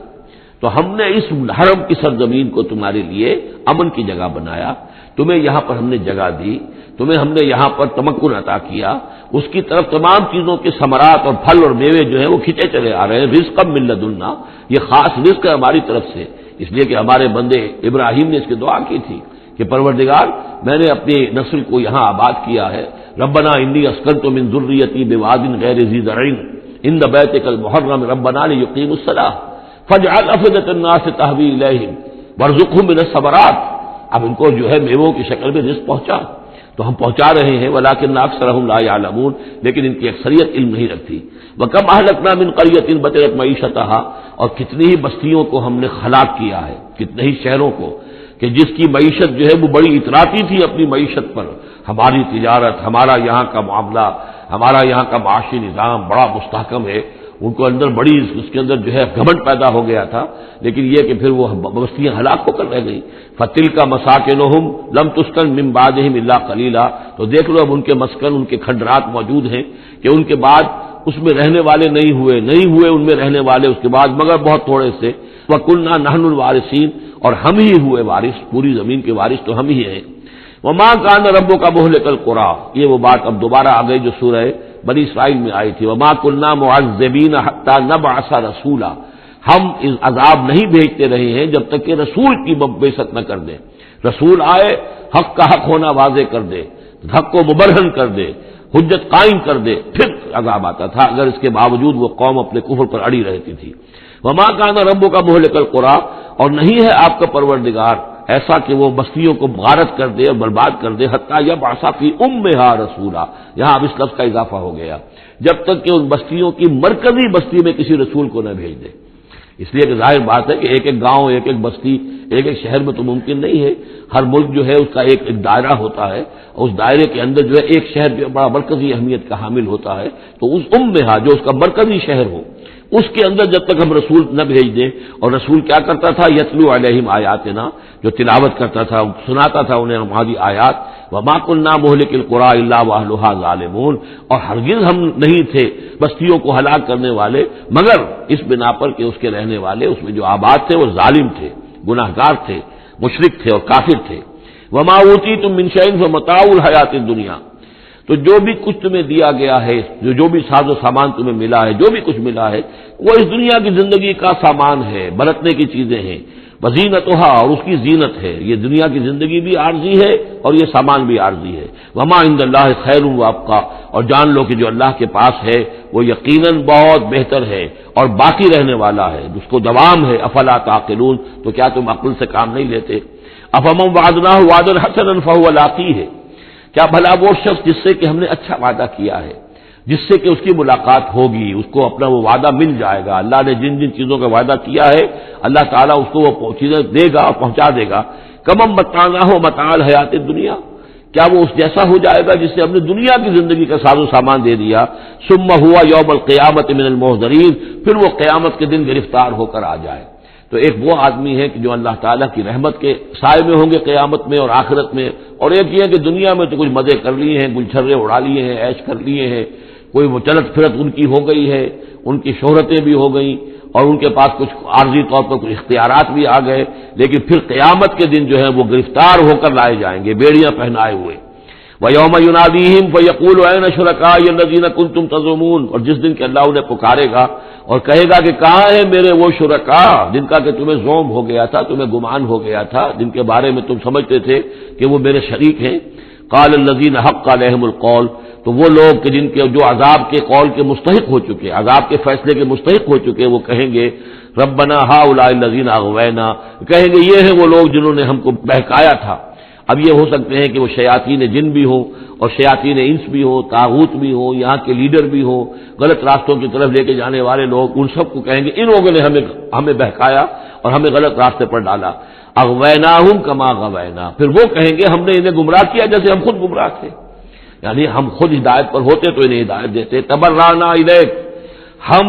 اے اللہ تیری جناب میں تبرہ کر رہے ہیں ان سے، ہم برات ہیں. ما کانوا ایانا یعبدون، یہ ہمیں نہیں پوجتے تھے، یہ کچھ جو بھی کہہ رہے ہیں ہمیں کچھ معلوم بھی نہیں تھا کہ یہ اس طریقے سے. البتہ یہ کہ ان میں سے وہ بھی ہوں گے جو کہیں گے کہ ہم خود گمراہی میں تھے اس لیے ہم نے گمراہ کیا. یہ گویا کہ گڈمڈ ہے. شیاطین جن بھی ہوں گے جن کی طرف اشارہ کر کے کچھ لوگ انہوں نے ہمیں برباد کیا، ان کا جواب تو یہ ہوگا کہ اگر ہم ہدایت پر ہوتے تو تمہیں ہدایت دیتے. لیکن کچھ وہ بھی ہوں گے جو اللہ کے نیک بندے تھے اور جنہیں معبود بنا لیا گیا، جنہیں پوجا جا رہا ہے، وہ کہیں گے تبرأنا الیک، اے اللہ ہم اعلان برات کرتے ہیں تیری جناب میں. ما کانوا ایانا یعبدون، یہ ہرگز ہماری بندگی کرنے والے نہیں تھے. وقیل ادعوا شرکاءکم فدعوہم،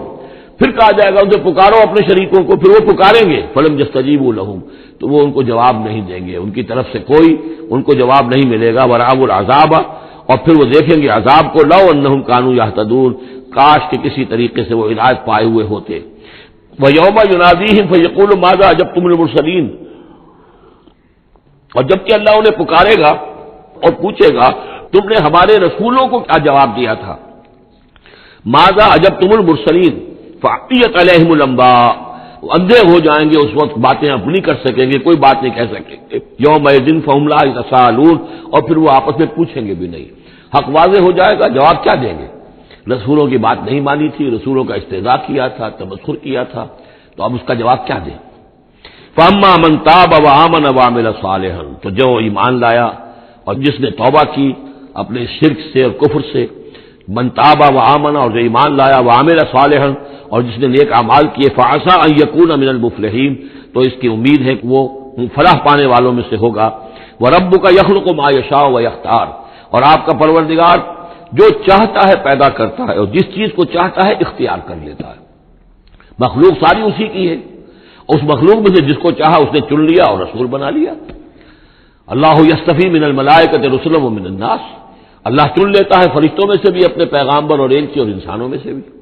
ان اللہ اصطفى آدم ونوحا وآل ابراہیم وآل عمران علی العالمین، وہ جس کو چاہتا ہے قبول کرتا ہے، اختیار کر لیتا ہے. وربک یخلق ما یشاء ویختار ما کان لهم الخیرہ، ان کے ہاتھ میں کوئی اختیار نہیں ہے، ان کے پاس کوئی آپشن نہیں ہے. سبحان اللہ و تعالی عما یشرکون، یہ تو اللہ تعالیٰ ہی ہے جو جس کی ذات بلند و بالا ہے، اور یہ تمام شرک جو یہ کر رہے ہیں ان تمام اوہام سے اور ان کے من گھڑت عقیدوں سے، وہ وراء الورا ہے، وراء الورا ہے، منزہ ہے، اعلیٰ ہے، عرفہ ہے. وَرَبُّكَ يَعْلَمُ مَا تُكِنُّ صُدُورُهُمْ وَمَا يُعْلِنُونَ، اور آپ کا رب خوب جانتا ہے جو کچھ کہ ان کے سینے چھپائے ہوئے ہیں اپنے اندر، جو بھی ان کے اندر ہے، یعنی اندر تو ان کے گواہی موجود ہے کہ یہ قرآن حق ہے، محمد حق ہے، یہ بات جو آ رہی ہے صحیح ہے، دل گواہی دے رہا ہے، لیکن اپنی ضد اور ہٹ درمی کی وجہ سے اسے چھپائے ہوئے ہیں. اپنے اس ایمان کو تو انہوں نے چھپا کر رکھا ہوا ہے اور ظاہر کر رہے ہیں، اعتراضات کر رہے ہیں، یہ کر رہے ہیں کیوں نہیں دیا گیا ویسا ہی جیسا کہ موسیٰ کو دیا گیا تھا، کیوں نہیں کوئی نشانی ان کو دی جاتی. وَرَبُّكَ يَعْلَمُ مَا تُكِنُّ صُدُورُهُمْ وَمَا يُعْلِنُونَ، اور آپ کا رب خوب جانتا ہے جو کچھ کہ ان کے سینے چھپائے ہوئے ہیں اپنے اندر اور جو کچھ کہ ظاہر کر رہے ہیں. وَهُوَ اللَّهُ لَا إِلَٰهَ إِلَّا هُوَ، اور وہی ہے اللہ جس کے سوا کوئی الہ نہیں ہے. لَهُ الْحَمْدُ فِي الْأُولَىٰ وَالْآخِرَةِ، اسی کے لیے حمد ہے، تعریف ہے، دنیا میں بھی آخرہ میں بھی. یہاں آخرت کے مقابلے میں اولا، پہلی زندگی ہماری یہ زندگی دنیا کی ہے، آخرہ وہ ہماری پچھلی زندگی ہے. لہ الحمد فی الاولی والآخرہ، اسی کے لیے حمد ہے، تعریف ہے، ثنا ہے، دنیا میں بھی اور آخرت میں بھی. وَلَهُ الْحُکْمُ، اسی کے لیے حکم ہے، حاکمیت اسی کی ہے، حکم دینے کا اختیار اسی کو حاصل ہے، حلال اور حرام کا اسی کے پاس اختیار ہے کہ جس شے کو چاہے وہ حلال قرار دے اور جس شے کو چاہے حرام قرار دے. وَإِلَيْهِ تُرْجَعُونَ، اور اسی کی طرف تمہیں لوٹ کر جانا ہے. قُلْ أَرَأَيْتُمْ إِنْ جَعَلَ اللَّهُ عَلَيْكُمُ اللَّيْلَ سَرْمَدًا، کہیے ان سے کہ ذرا سوچا تم نے کبھی اگر اللہ تعالیٰ تم پر رات کر دے ہمیشہ کے لیے، رات ہی رات رہے، الی یوم القیامہ، قیامت کے دن تک. من الہ غیر اللہ یاتیکم بضیاء، کون ہے وہ الہ، کون سا معبود ہے اللہ کے سوا جو تمہارے لیے روشنی لے آئے گا، کہاں سے لے آئے گا؟ افلا تسمعون، تو کیا تم سنتے نہیں ہو؟ قل ارأیتم ان جعل اللہ علیکم النہار سرمدا، کیا تم نے کبھی غور کیا اگر اللہ تعالیٰ تم پر دن کو ہی ہمیشہ ہمیش کے لیے دن ہی کو قائم کر دے، پوری قیامت کے دن تک دن ہی رہے، رات نہ آئے. من الہ غیر اللہ یاتیکم بلیل تسکنون فیہ، کون سا وہ الہ ہے اللہ کے سوا کہ جو تمہارے لیے رات لے آئے گا جس میں کہ تم سکون حاصل کر سکو. یہ دن جو ہے اگر مسلسل ہو تو واقعہ ہے کہ زندہ رہنا ممکن نہ رہے. افلا تبصرون، تو کیا تم دیکھتے نہیں ہو؟ ومن رحمتہ جعل لکم اللیل والنہار، یہ اس کی رحمت میں سے ہے، اس کی رحمت کے آثار میں سے ہے، اس کی رحمت کے مظاہر میں سے ہے کہ اس نے تمہارے لیے رات اور دن کو بنا دیا ہے. لتسکنوا فیہ، تاکہ رات میں تو تم سکون حاصل کرو، ولتبتغوا من فضلہ، اور دن میں تم اس کا فضل تلاش کرو، ولعلکم تشکرون، اور تاکہ تم شکر کرو. ویوم ینادیہم فیقول این شرکائی الذین کنتم تزعمون، اور پھر دوبارہ کہا جس دن کہ وہ انہیں پکارے گا اور کہے گا کہ کہاں ہیں میرے وہ شریک جن کو کہ تم سمجھتے تھے کہ یہ میرے شریک ہیں. وَنَزَعْنَا مِن كُلِّ أُمَّةٍ شَهِيدًا، اور ہم ہر امت میں سے ایک گواہ کو نکال کر کھڑا کریں گے. وہی مضمون جو کئی دفعہ آ چکا ہے، سورہ نحل میں آیا 2 دفعہ، سورہ نساء میں سب سے زیادہ شاندار الفاظ میں وَكَيْفَ إِذَا جِئْنَا مِن كُلِّ أُمَّةٍ بِشَهِيدٍ وَجِئْنَا بِكَ عَلَىٰ هَٰؤُلَاءِ شَهِيدًا. ہر امت میں جو بھی رسول آیا تھا اس کو پہلے کھڑا کریں گے نکال کر، کیونکہ وہ پروزیکیوشن وٹنس ہوگا، وہ ہوگا جو پروزیکیوٹ کرے گا اللہ کی عدالت میں. پہلے یہ وہ ٹیسٹیفائی کرے گا اللہ تیری ہدایت جو آئی تھی میں نے پہنچا دی تھی. فَنَزَعْنَا مِن كُلِّ أُمَّةٍ شَهِيدًا فَقُلْنَا هَاتُوا بُرْهَانَكُمْ فَعَلِمُوا أَنَّ الْحَقَّ لِلَّهِ وَضَلَّ عَنْهُم مَّا كَانُوا يَفْتَرُونَ. اس وقت کہا جائے گا اب لاؤ تمہاری دلیل کیا ہے، تمہارا عذر کیا ہے، تمہارا کیس کیا ہے. رسول نے تو بتایا کہ انہوں نے پہنچا دیا تھا، پھر اب تم بتاؤ تمہارا ماجرا کیا ہے. وَمَا خَطْبُكُمْ، اب تمہارا معاملہ کیا ہے. فَعَلِمُوا أَنَّ الْحَقَّ لِلَّهِ، وہ جان لیں گے کہ حق تو اب اللہ ہی کی طرف ہے، یعنی فیصلہ جو ہے اللہ ہی کے ہاتھ میں ہے اور وہی حق ہے. گویا کہ ہمارے اوپر ہم مستحق ہو چکے ہیں اللہ کے عذاب کے، ہم پر اللہ کی طرف سے گویا کہ اتمام ہو چکا ہے. وَضَلَّ عَنْهُم مَّا كَانُوا يَفْتَرُونَ، اور گم ہو جائے گا ان سے وہ جو افتراء انہوں نے کیا تھا، جو انہوں نے گھڑ لیے تھے خیالات، جن کو سمجھتے تھے کہ یہ ہمارے معبود جو ہیں اللہ تعالیٰ کے ہاں ہمیں بچا لیں گے، وہ سب کے سب گم ہو جائیں گے. جب آنکھ کھلی گل کی تو موسم تھا خزاں کا، سب کے سب جو ہیں وہ ان کے ہاتھوں کے طوطے اڑ جائیں گے. ان قارون کان من قوم موسیٰ فبغى علیہم وآتیناہ من الکنوز ما ان مفاتحہ لتنوء بعصبۃ اولی القوة اذ قال له قومه لا تفرح ان اللہ لا يحب الفرحین. وابتغ فیما آتاک اللہ الدار الآخرۃ ولا تنس نصیبک من الدنیا واحسن کما احسن اللہ الیک وَأَحْسِنْ كَمَا أَحْسَنَ اللَّهُ إِلَيْكَ وَلَا تَبْغِ الْفَسَادَ فِي الْأَرْضِ إِنَّ اللَّهَ لَا يُحِبُّ الْمُفْسِدِينَ صدق اللہ العظیم۔ اس سے پہلے کہ ہم سورہ قصص کے جو بقیہ دو رکوع رہ گئے ہیں ان کا ترجمہ کریں، ایک بات کی وضاحت ضروری ہے۔ میں نے کل عرض کیا تھا کہ حضرت موسیٰ علیہ السلام اور مدین کے اس بزرگ کے درمیان جو معاملہ ہوا تھا کہ انہوں نے اپنی بیٹی کے نکاح کے عوض حضرت موسیٰ سے یہ چاہا کہ وہ 8 سال تک ان کی خدمت کریں، تو اس کے ساتھ ہی میں نے یہ کہہ دیا تھا کہ ہمارے ہاں بھی پختونوں میں، پٹھانوں میں یہ رواج ہے کہ وہ بیٹی جب دیتے ہیں تو کچھ رقم لیتے ہیں، اور وہ جو مہر جو ہے وہ بیٹی کے حق کو نہیں بلکہ خود وہ والدین رکھ لیتے ہیں، والد رکھ لیتا ہے۔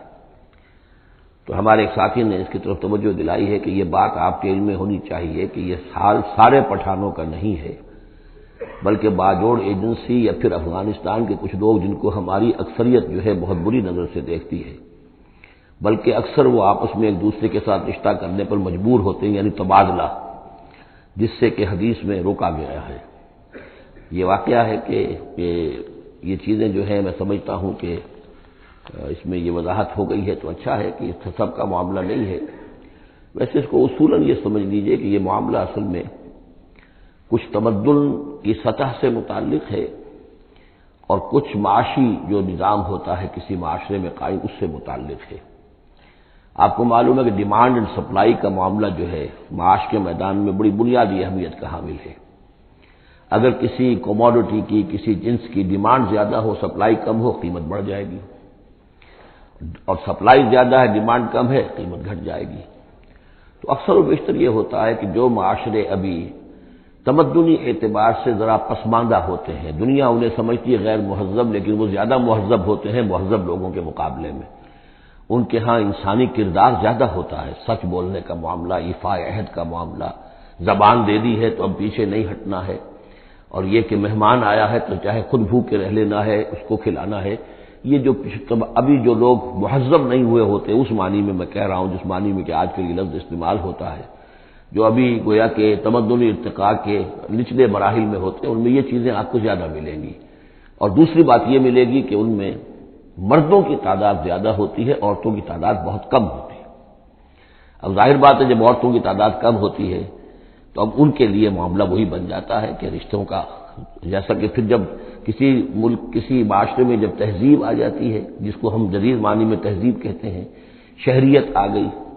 شہروں میں رہنے لگے، وہ تہذیب، تعلیم بڑھ گئی، اب آپ دیکھیں گے کہ مرد بالعموم ویسے بھی کمزور ہو جاتے ہیں، ان کے قوا اس طرح کے تو نہیں رہتے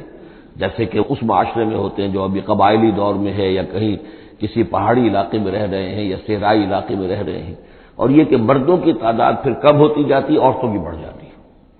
جس معاشرے میں عورتوں کی تعداد بڑھ جاتی ہے اس میں پھر جو لڑکیوں کے والدین ہیں انہیں لڑکے خریدنے پڑتے ہیں۔ یہ جو آپ کو معلوم ہے کہ اتنے اگر تم دو گے، جہیز دو گے تب ہم تمہاری لڑکی سے شادی کریں گے، موٹر کار دو، کوٹھی دو، فلاں دو، یہ دو، کہیں باہر بھجوا دو۔ یہ کیا ہے؟ اسی لیے ہے کہ جہاں لڑکیاں زیادہ ہو گئیں تو لڑکیوں کے والدین کو اپنی بچیوں کے لیے رشتے خریدنے پڑتے ہیں، اور جہاں پر اس طریقے سے اس کے برعکس ہو، لڑکیاں کم ہوں اور لڑکے زیادہ ہوں، وہاں ظاہر بات ہے کہ لڑکی کی قیمت خود بخود ہو جائے گی۔ تو یہ گویا کہ پسماندہ معاشرے کا معاملہ ہے۔ باقی اسلام نے جو شکل کی، اللہ کرے کہ ہم سب مسلمان اسی کو صحیح طور پر اختیار کر لیں۔ باقی جو ہمارے اس رفیق نے یہ وضاحت کی ہے وہ میں نے آپ کو سنا دی ہے۔ اب آگے چلیے، سورہ قصص کے آخری یہ 2 رکوع ہیں، جن میں سے پہلے رکوع میں ایک کردار کا ذکر ہو رہا ہے، قارون، اور میں آپ کو بتا چکا ہوں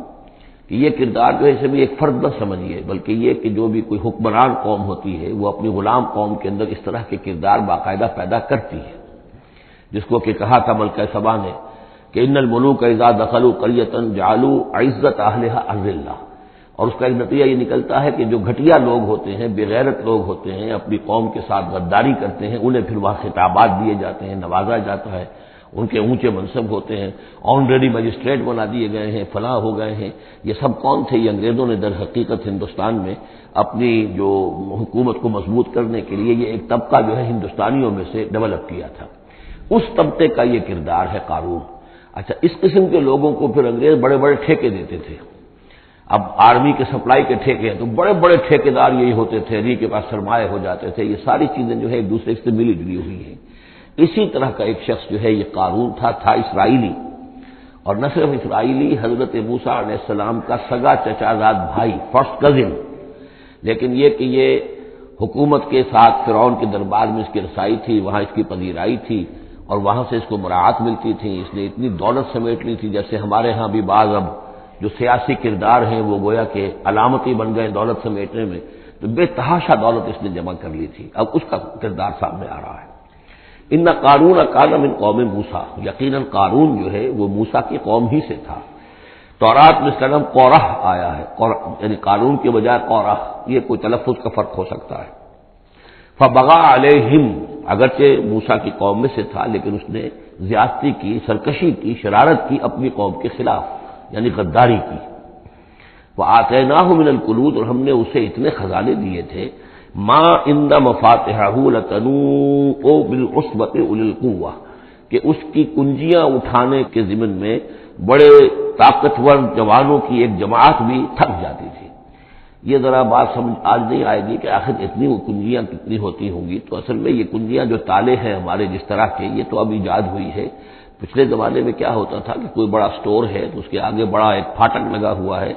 اور اس پھاٹک کے ساتھ جو دروازے کو بند کرنے کے لیے بڑی لمبی لکڑیاں لگائی جاتی تھی، تو اس طریقے سے وہ جو اڑنگے لگائے جاتے تھے اسی سے وہ پھر دروازے جو ہے بند ہوتے تھے۔ تو اس طرح کی کوئی شے ہوگی، ورنہ جس طرح کے تالے اب ہمارے ہاں ہوتے ہیں اس طرح کے تالے تو اتنے نہیں ہو سکتے کسی بھی معاملے کے، لیکن یہ کہ اس کو اگر ذہن میں رکھیں تو بہرحال اس سے جو مراد ہے وہ یہ کہ دولت بے انتہا اس کے پاس جمع تھی۔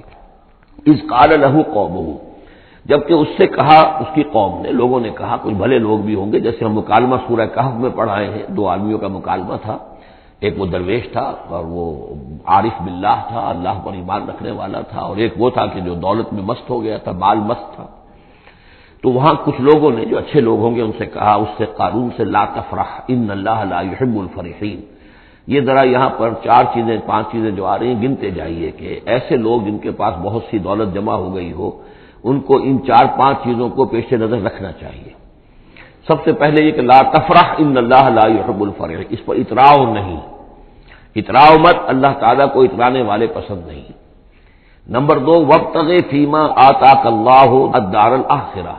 جو کچھ اللہ نے تمہیں دولت دی ہے تو اس سے دار الآخرہ حاصل کرنے کی کوشش کرو، اللہ کے لیے خرچ کرو تاکہ آخرت میں تمہیں اس کا اجر و ثواب ملے، تو تم گویا کہ آخرت کو خریدو گے اپنی اس دولت کے عوض۔ ان اللہ اشتری من المؤمنین انفسهم واموالهم بان لهم الجنہ۔ نمبر 3، ولا تنس نصیبک من الدنیا، معلوم ہوتا کہ بخیل بھی بہت تھا کہ وہ اپنے اوپر بھی کچھ خرچ نہیں کرتا تھا، جمع کرنے ہی کے اس کو فکر دامنگیر رہتی تھی۔ اور مت بھولو خود اپنا حصہ بھی دنیا میں سے، جیسے کہ ہم نے سورہ اعراف میں پڑھا تھا کہ قل من حرم زینۃ اللہ التی اخرج لعبادہ والطیبات من الرزق،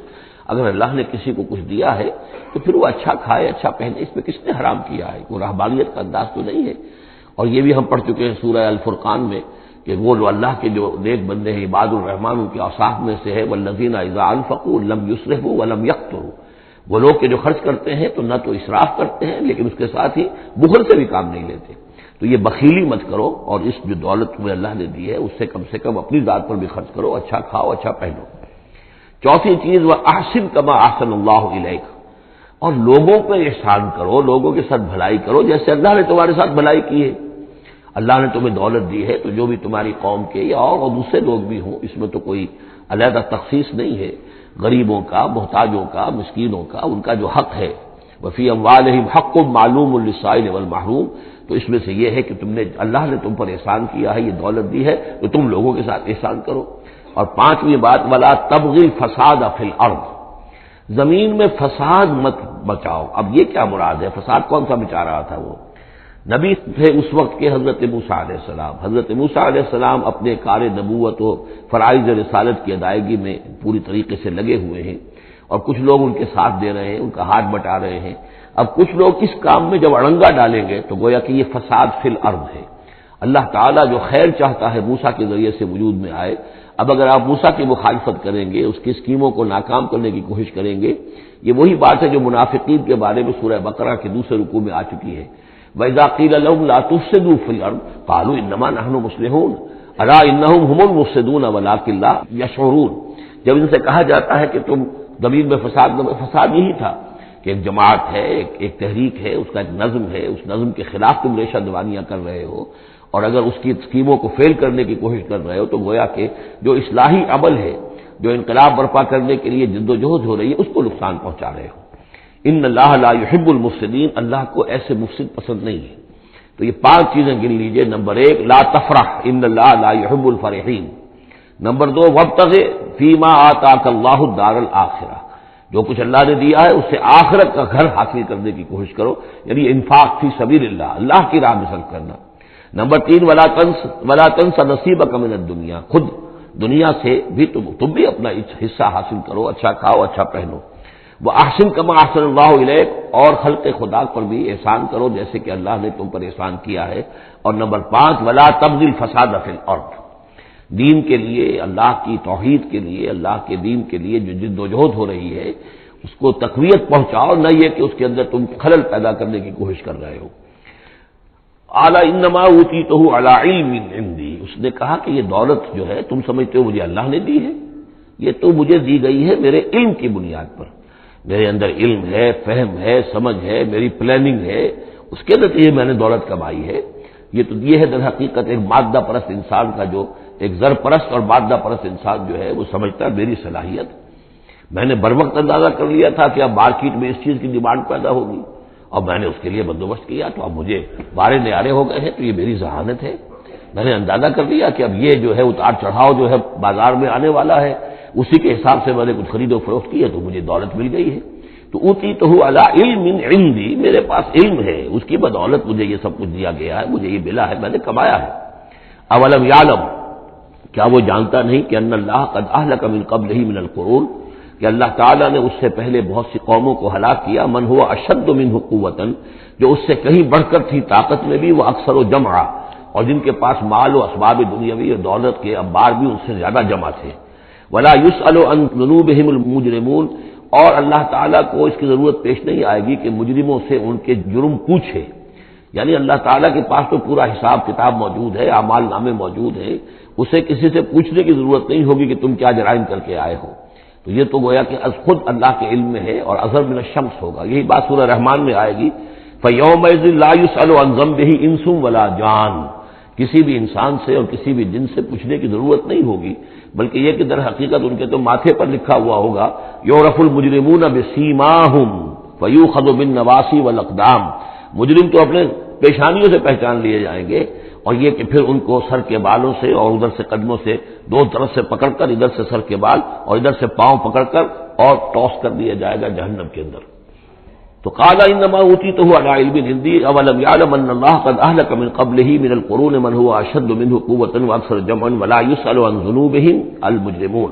فخرج علی قومہ فی زینتہ۔ اب ایک دن ایسا ہوا کہ وہ نکلا اپنے پورے ٹھاٹ باٹ کا اظہار کرتے ہوئے، خدم و حشم کو لیے ہوئے، بیش قیمت کپڑے اور خلعتیں پہنی ہوئی، اور سواری کے اوپر اپنی دولت کا بھی مظاہرہ کرتے ہوئے۔ قال الذین یریدون الحیاۃ الدنیا، تو اب جو اس معاشرے میں وہ لوگ تھے کہ جن کی نگاہوں میں، خود ان کی اپنی نگاہوں میں بھی دنیا کی زندگی کھبی ہوئی تھی، اور جو چاہتے تھے، طالب تھے دنیا ہی کے، یا لیت لنا مثل اوتی قارون، انہوں نے کہا کاش کہ ہمیں بھی یہ ساری چیزیں ملیں جو قارون کو ملی ہیں، جو کچھ دیا گیا ہے، اسے جو دولت دی گئی ہے، اس کے پاس جو ثروت ہے، اور اس کو جو اللہ تعالیٰ نے اس کے اوپر نعمتوں کی بارش کی ہے، کاش ہم پر بھی ہو۔ انہ لذو حظ عظیم، یہ تو بہت ہی نصیب والا ہے، بہت خوش قسمت انسان ہے یہ قارون، کتنا اس کی جو ہے سمجھیے کہ خوش بخت انسان ہے کہ اس پر اللہ کی اتنی نظر کرم ہے اور اتنی دولت اس نے کمائی ہے۔ ظاہر بات ہے کہ دولت مندوں کی دولت نظر آتی ہے، یہ لوگوں کو پتہ نہیں ہوتا یہ کمایا انہوں نے کس طور سے ہے۔ وقال الذین اوتوا العلم، اور کہا ان لوگوں نے کہ جنہیں علم دیا گیا تھا، جو صاحب علم و فہم تھے، جنہیں معلوم تھا اصل حقیقت، انہوں نے کہا ویلکم، تمہارے لیے خرابی ہے، ثواب اللہ خیر لمن آمن وعمل صالحا، جو شخص ایمان لائے اور نیک عمل کرے اسے جو ثواب اللہ کی طرف سے ملنے والا ہے وہ اس سے کہیں بڑھ کر ہے۔ تم حسرت کے ساتھ اس کی دولت کو دیکھ رہے ہو، اس کے ٹھاٹ باٹ کو دیکھ رہے ہو، اس کی شان و شوکت کو دیکھ رہے ہو اور تمہیں حسرت کا احساس ہو رہا ہے، اگر تم واقعتاً ایمان اور عمل صالح کی شرائط پوری کرو تو جو کچھ اللہ تعالیٰ تمہیں دے گا خود اس دنیا میں بھی، سورہ نور میں ہم پڑھ چکے ہیں، لَيَسْتَخْلِفَنَّهُمْ فِي الْأَرْضِ، حکومت ان کو دے گا، خلافت ان کی قائم کرے گا جو ایمان اور عمل صالح کا حق ادا کر دے۔ پھر آخرت میں جو ثواب ملنا ہے ظاہر بات ہے کہ اس کا تو کوئی تصور بھی تم نہیں کر سکتے۔ وَلَا يُلَقَّاهَا إِلَّا الصَّابِرُونَ، لیکن وہ جو صبر ہے، وہ جو اجر و ثواب ہے آخرت کا، وہ انہی لوگوں کو حاصل ہو سکے گا کہ جو صبر کرنے والے ہوں۔ اس دنیا میں وہ جیسے بھی ہو ضروریات پوری ہو جائیں، بس اس سے زیادہ کی ہوس نہ رکھیں، ایسا نہ ہو کہ کسی کے سامنے ہاتھ پھیلانا پڑے۔ حضور کی حدیث ہے ما قل و کفا خیر مما کثر والھا، کم ہو چیز لیکن کفایت کر جائے، ضرورت پوری ہو گئی، وہ اس سے کہیں بہتر ہے کہ زیادہ ہو، بہتات ہو، دولت بہت ہے اور وہ اللہ سے غافل کر دے، اس لیے کہ جب بہتات ہوگی تو انسان پر غفلت طاری ہو جائے گی۔ جب ایسا ہو کہ آج کے کھانے کا تو ہے، کل کے لیے اللہ پر توکل ہے تو اللہ یاد رہے گا، پھر انسان اللہ کو بھولے گا نہیں۔ تو ما قل و کفا خیر مما کثر والھا ولا یلقاها الا الصابرون فخسفنا به وبداره الارض، تو ہم نے اسے یعنی قارون کو اور اس کے محل کو ہم نے دھسا دیا زمین میں، اللہ تعالیٰ کی طرف سے عذاب خسف کا آیا اس پر۔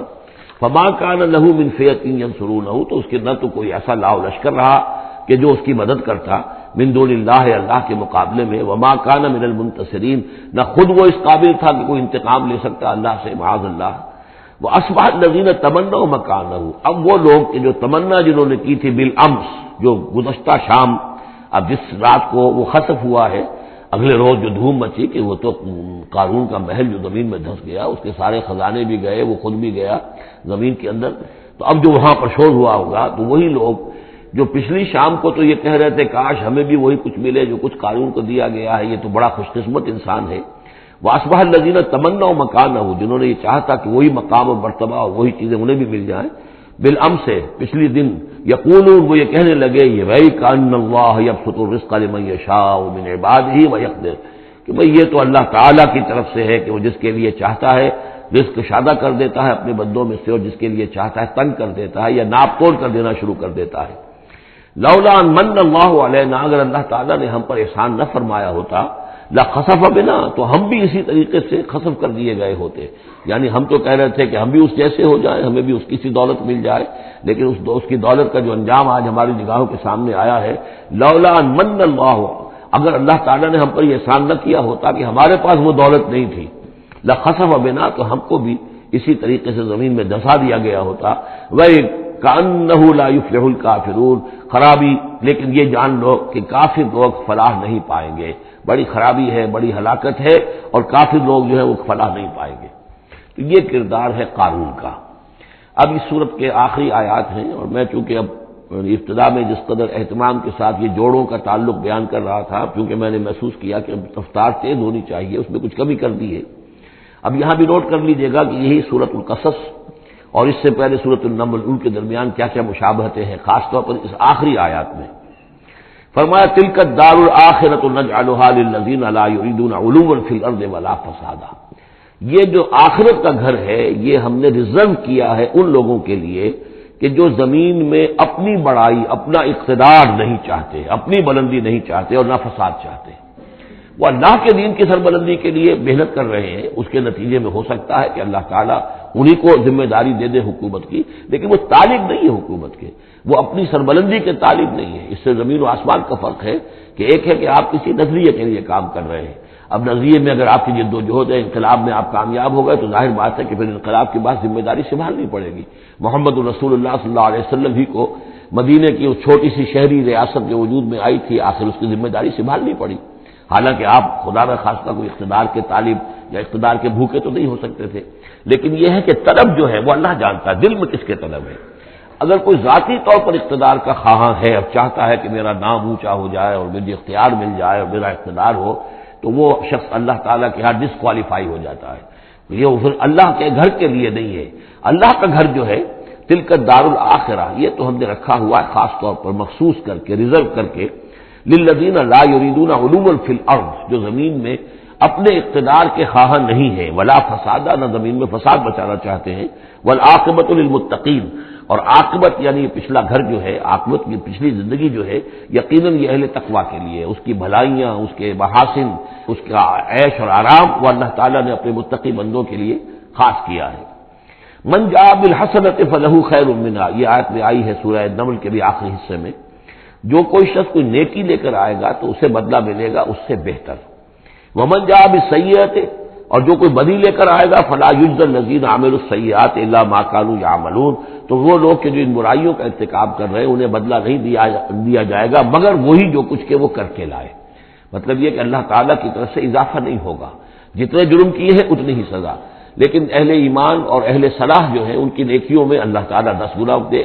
700 گنا دے، اس سے بھی بڑھا دے، یضاعف لمن یشاء، تو یہ اللہ تعالیٰ کی مرضی ہے، جتنا چاہتا ہے دیتا، خیر منہا، بہرحال جو کچھ کر کے لے جاؤ گے اس سے بہتر ملے گا۔ لا یجزی الذین عملوا السیئات الا ما كانوا یعملون، انہیں وہی کچھ ملے گا جو کچھ کہ وہ عمل کر کے لائے تھے۔ ان الذی فرض علیک القرآن لرادک الی معاد، سورہ نمل میں آیا تھا کہ مجھے وَأُمِرْتُ أَنْ أَتْلُوَ الْقُرْآنَ، مجھے تو حکم دیا گیا میں قرآن سناتا رہوں، قرآن پڑھ کر تمہارے سامنے، قرآن کے ذریعے سے انذار اور تبشیر اور قرآن کی تبلیغ اور قرآن کے ذریعے سے تذکیر اور قرآن کے ذریعے سے تمہارے جو نفسیاتی اور روحانی روگ ہیں ان کی شفا کے لیے میں کوشش کرتا رہوں، میرا کام تو یہ ہے۔ ان اتلو القرآن، مجھے حکم دیا گیا میں قرآن کی تلاوت کرتا رہوں، تلاوت پڑھ کر قرآن کو میں سناتا رہوں۔ اب یہاں اسی کو تعبیر کیا، ان الذی فرض علیک القرآن، اے نبی جس ہستی نے آپ پر اس قرآن کی ذمہ داری ڈال دی ہے، اس کی تبلیغ آپ کے لیے فرض تھی، جیسے کہ ہم سورہ مائدہ میں آج پڑھا ہے، یا ایھا الرسول بلغ ما انزل الیک من ربک وان لم تفعل فما بلغت رسالتہ، اس قرآن کی تبلیغ کرنا آپ پر فرض ہے۔ اور جیسا کہ میں آپ کو بتا چکا ہوں، پھر آپ نے امت کے حوالے کر دی کہ اب امت کے فرض ہے، فلیبلغ الشاہد الغائب،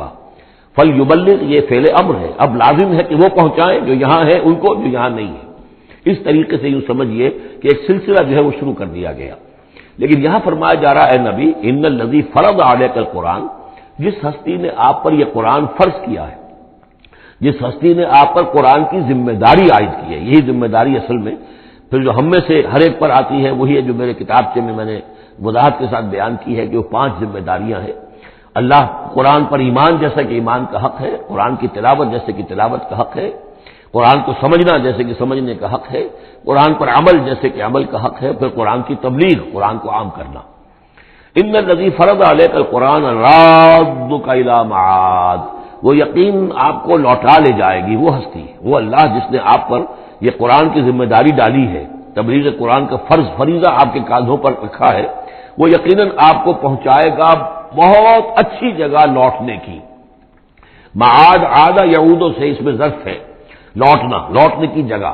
اب معاد سے مراد آخرت عام طور پر ہے، ایمان بالرسالت، ایمان باللہ، ایمان بالمعاد،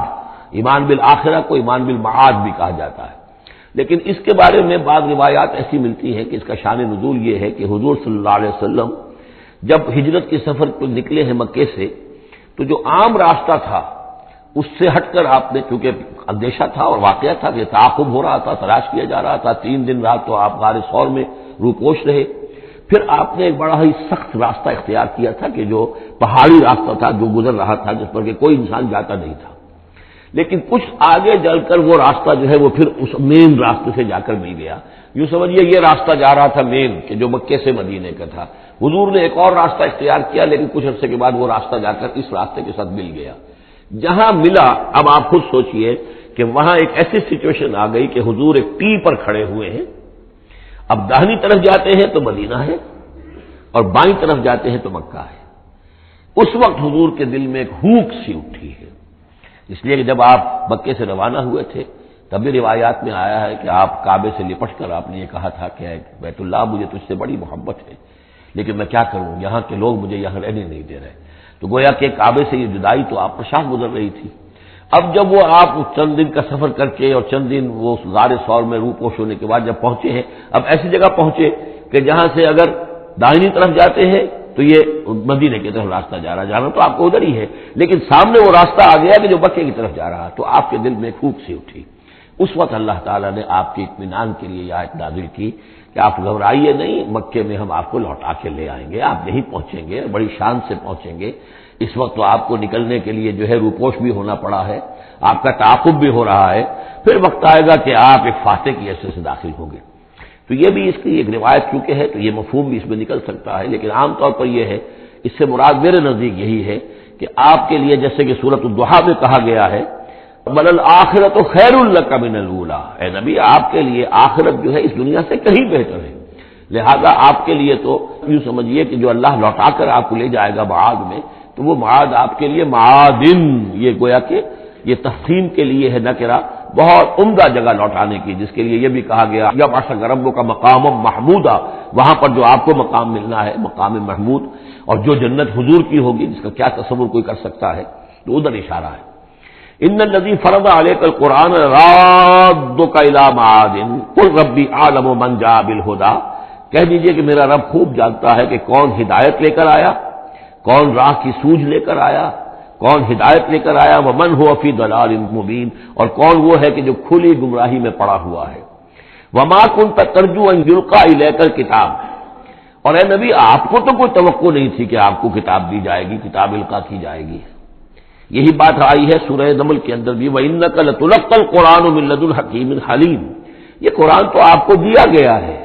ایسا نہیں ہے کہ آپ متوقع تھے، آپ چاہتے تھے، آپ کو چلہ کشی کر رہے تھے کہ کوئی مجھے بھی کچھ روحانیت حاصل ہو جائے اور کوئی غیب کی معلومات حاصل کر لوں، معاذ اللہ آپ کا تو مزاج ہی وہ نہیں تھا۔ ایک بہت ہی جو سمجھیے شریف انسان اور ایک شریف تاجر، اسی لیے حضور نے فرمایا تاجر الصدوق الامین مع النبیین والصدیقین والشہداء، وہ تاجر تو بالکل سچا ہو، جھوٹ کی آمیزش نہ ہونے دے، اور امین ہو، امانت دار ہو، اس کا رتبہ جو ہے وہ تو انبیاء اور صدیقین اور شہداء کے ساتھ ہے، اس جماعت میں شریک ہوگا وہ۔ تو حضور کی زندگی وہ تھی، لہذا یہاں فرمایا ہے کہ وما كنت ترجو، آپ تو کوئی امیدوار نہیں تھے، نہ آپ کو یہ توقع تھی کہ آپ پر یہ کتاب اتاری جائے گی، الا رحمۃ من ربک، یہ تو اللہ کی رحمت ہوئی ہے، اس کی مہربانی ہے کہ آپ کو اس نے چنا ہے، پسند کیا ہے، اور آپ کو اللہ تعالیٰ نے یہ کتاب عطا فرمائی۔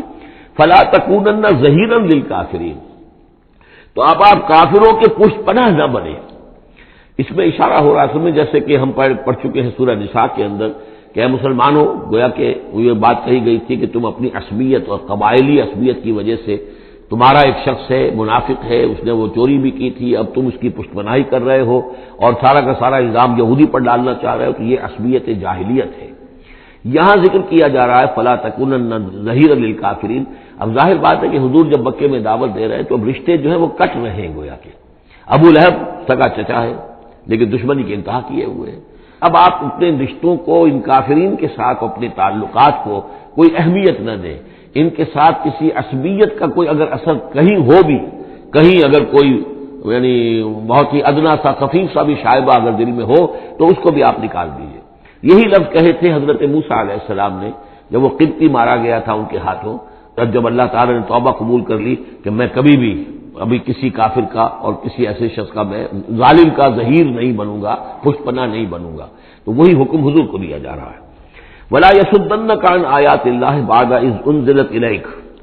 یہ اسی سورہ مبارکہ میں یہ آیت نمبر 17 تھی یہ۔ وَلَا يَصُدُّنَّكَ عَنْ آيَاتِ اللَّهِ بَعْدَ إِذْ أُنزِلَتْ إِلَيْكَ، اور نہ آپ کو برگشتہ کر سکیں، روک سکیں، آپ کے رخ کو موڑ دیں اللہ کی آیات سے، بعد اذ انزلت الیک، جبکہ وہ آپ پر نازل کر دی گئی، ودعو الی ربک، یعنی یہ آپ کے کنبے والے، قبیلے والے، آپ کے یہ قریش جو ہیں، جو آپ ہی کے قبیلے کے لوگ ہیں، اگر آپ ان کے ساتھ کوئی اپنا بھائی چارہ رکھیں گے اور کوئی ان کے ساتھ تعلق قلبی جو ہے استوار رکھنے کی کوشش کریں گے، اگر کسی درجے میں بھی یہ قبائلیت جو ہے آپ کے اندر رہی تو یہ روک دیں گے پھر آپ کو، یہ تو پھر اس سے استعمال کریں گے اور اس کی بنا پر جو ہے وہ پریشرائز کرنے میں آپ کو کامیاب ہو جائیں گے کہ وہ آپ کو قرآن مجید کی جو آیات آپ پر نازل ہو رہی ہیں ان سے برگشتہ کر دیں۔ ولا یصدنک، اور نہ کرنے پائیں آپ کو برگشتہ اللہ کی آیات سے، بعد اذ انزلت الیک، اس کے بعد کہ وہ آپ پر نازل کر دی گئی ہیں، ودعو الی ربک، اور اپنے رب کی طرف دعوت دیتے رہیے، ولا تکونن من المشرکین، اور دیکھیے شرک سب سے گھناؤنا جرم ہے تو اس کا کوئی شائبہ بھی اپنے قریب بتانے دیجیے۔ ولا تدعوا مع اللہ الہا آخر، جیسا کہ میں نے بار بار عرض کیا ہے، اس میں خطاب تو ہوتا ہے بظاہر حضور سے واحد کے سیرے میں، لیکن یہ کہ یہ خطاب صرف حضور سے نہیں ہے بلکہ اصلاً اس کے مخاطب مسلمان ہیں حضور کے وساطت سے۔ ولا تدعوا مع اللہ الہ آخر، اور مت کسی کو پکارو اللہ کے ساتھ کسی اور الہ کو، لا الہ الا ہو، اس کے سوا کوئی معبود نہیں ہے، کل شیء ہالک الا وجہہ، ہر شے فنا میں ہے یا فنا ہو جائے گی سوائے اس کا چہرہ۔ اب یہ کہ اللہ کا چہرہ کون سا ہے، اور یہ کہ اگر اللہ کا چہرہ جو ہے صرف اس کے لیے فنا نہیں تو کیا اللہ کے لیے کوئی باقی اعضاء بھی ہیں ان کے لیے فنا ہے؟ معاذ اللہ ثم معاذ اللہ۔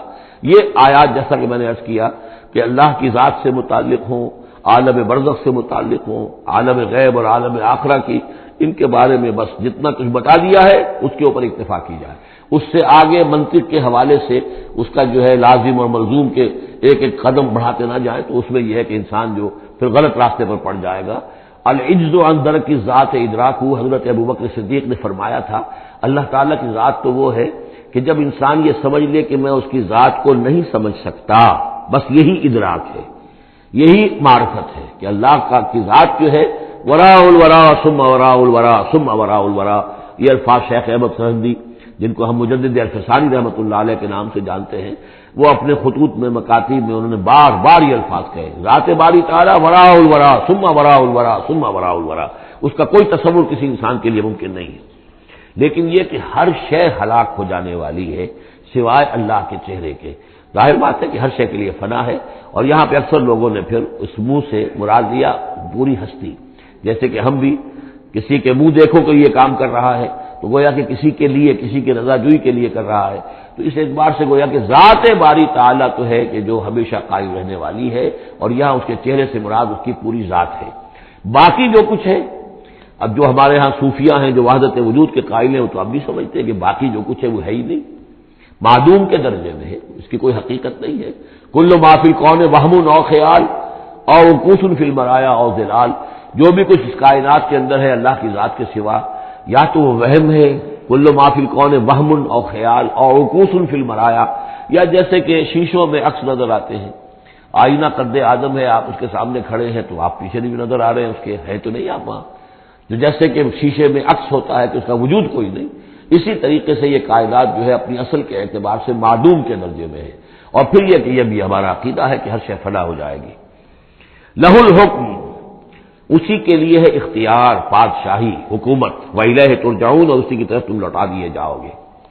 یہاں یہ چار صورتیں جو تھیں اس گروپ کی، وہ میں نے عرض کیا تھا کہ چار ایک مزاج کی ہیں، اور اب جو چار ہیں وہ ایک مزاج کی ہیں، اور یہ چاروں اب شروع جو ہو رہی ہیں وہ الف لام میم سے ہو رہی ہیں۔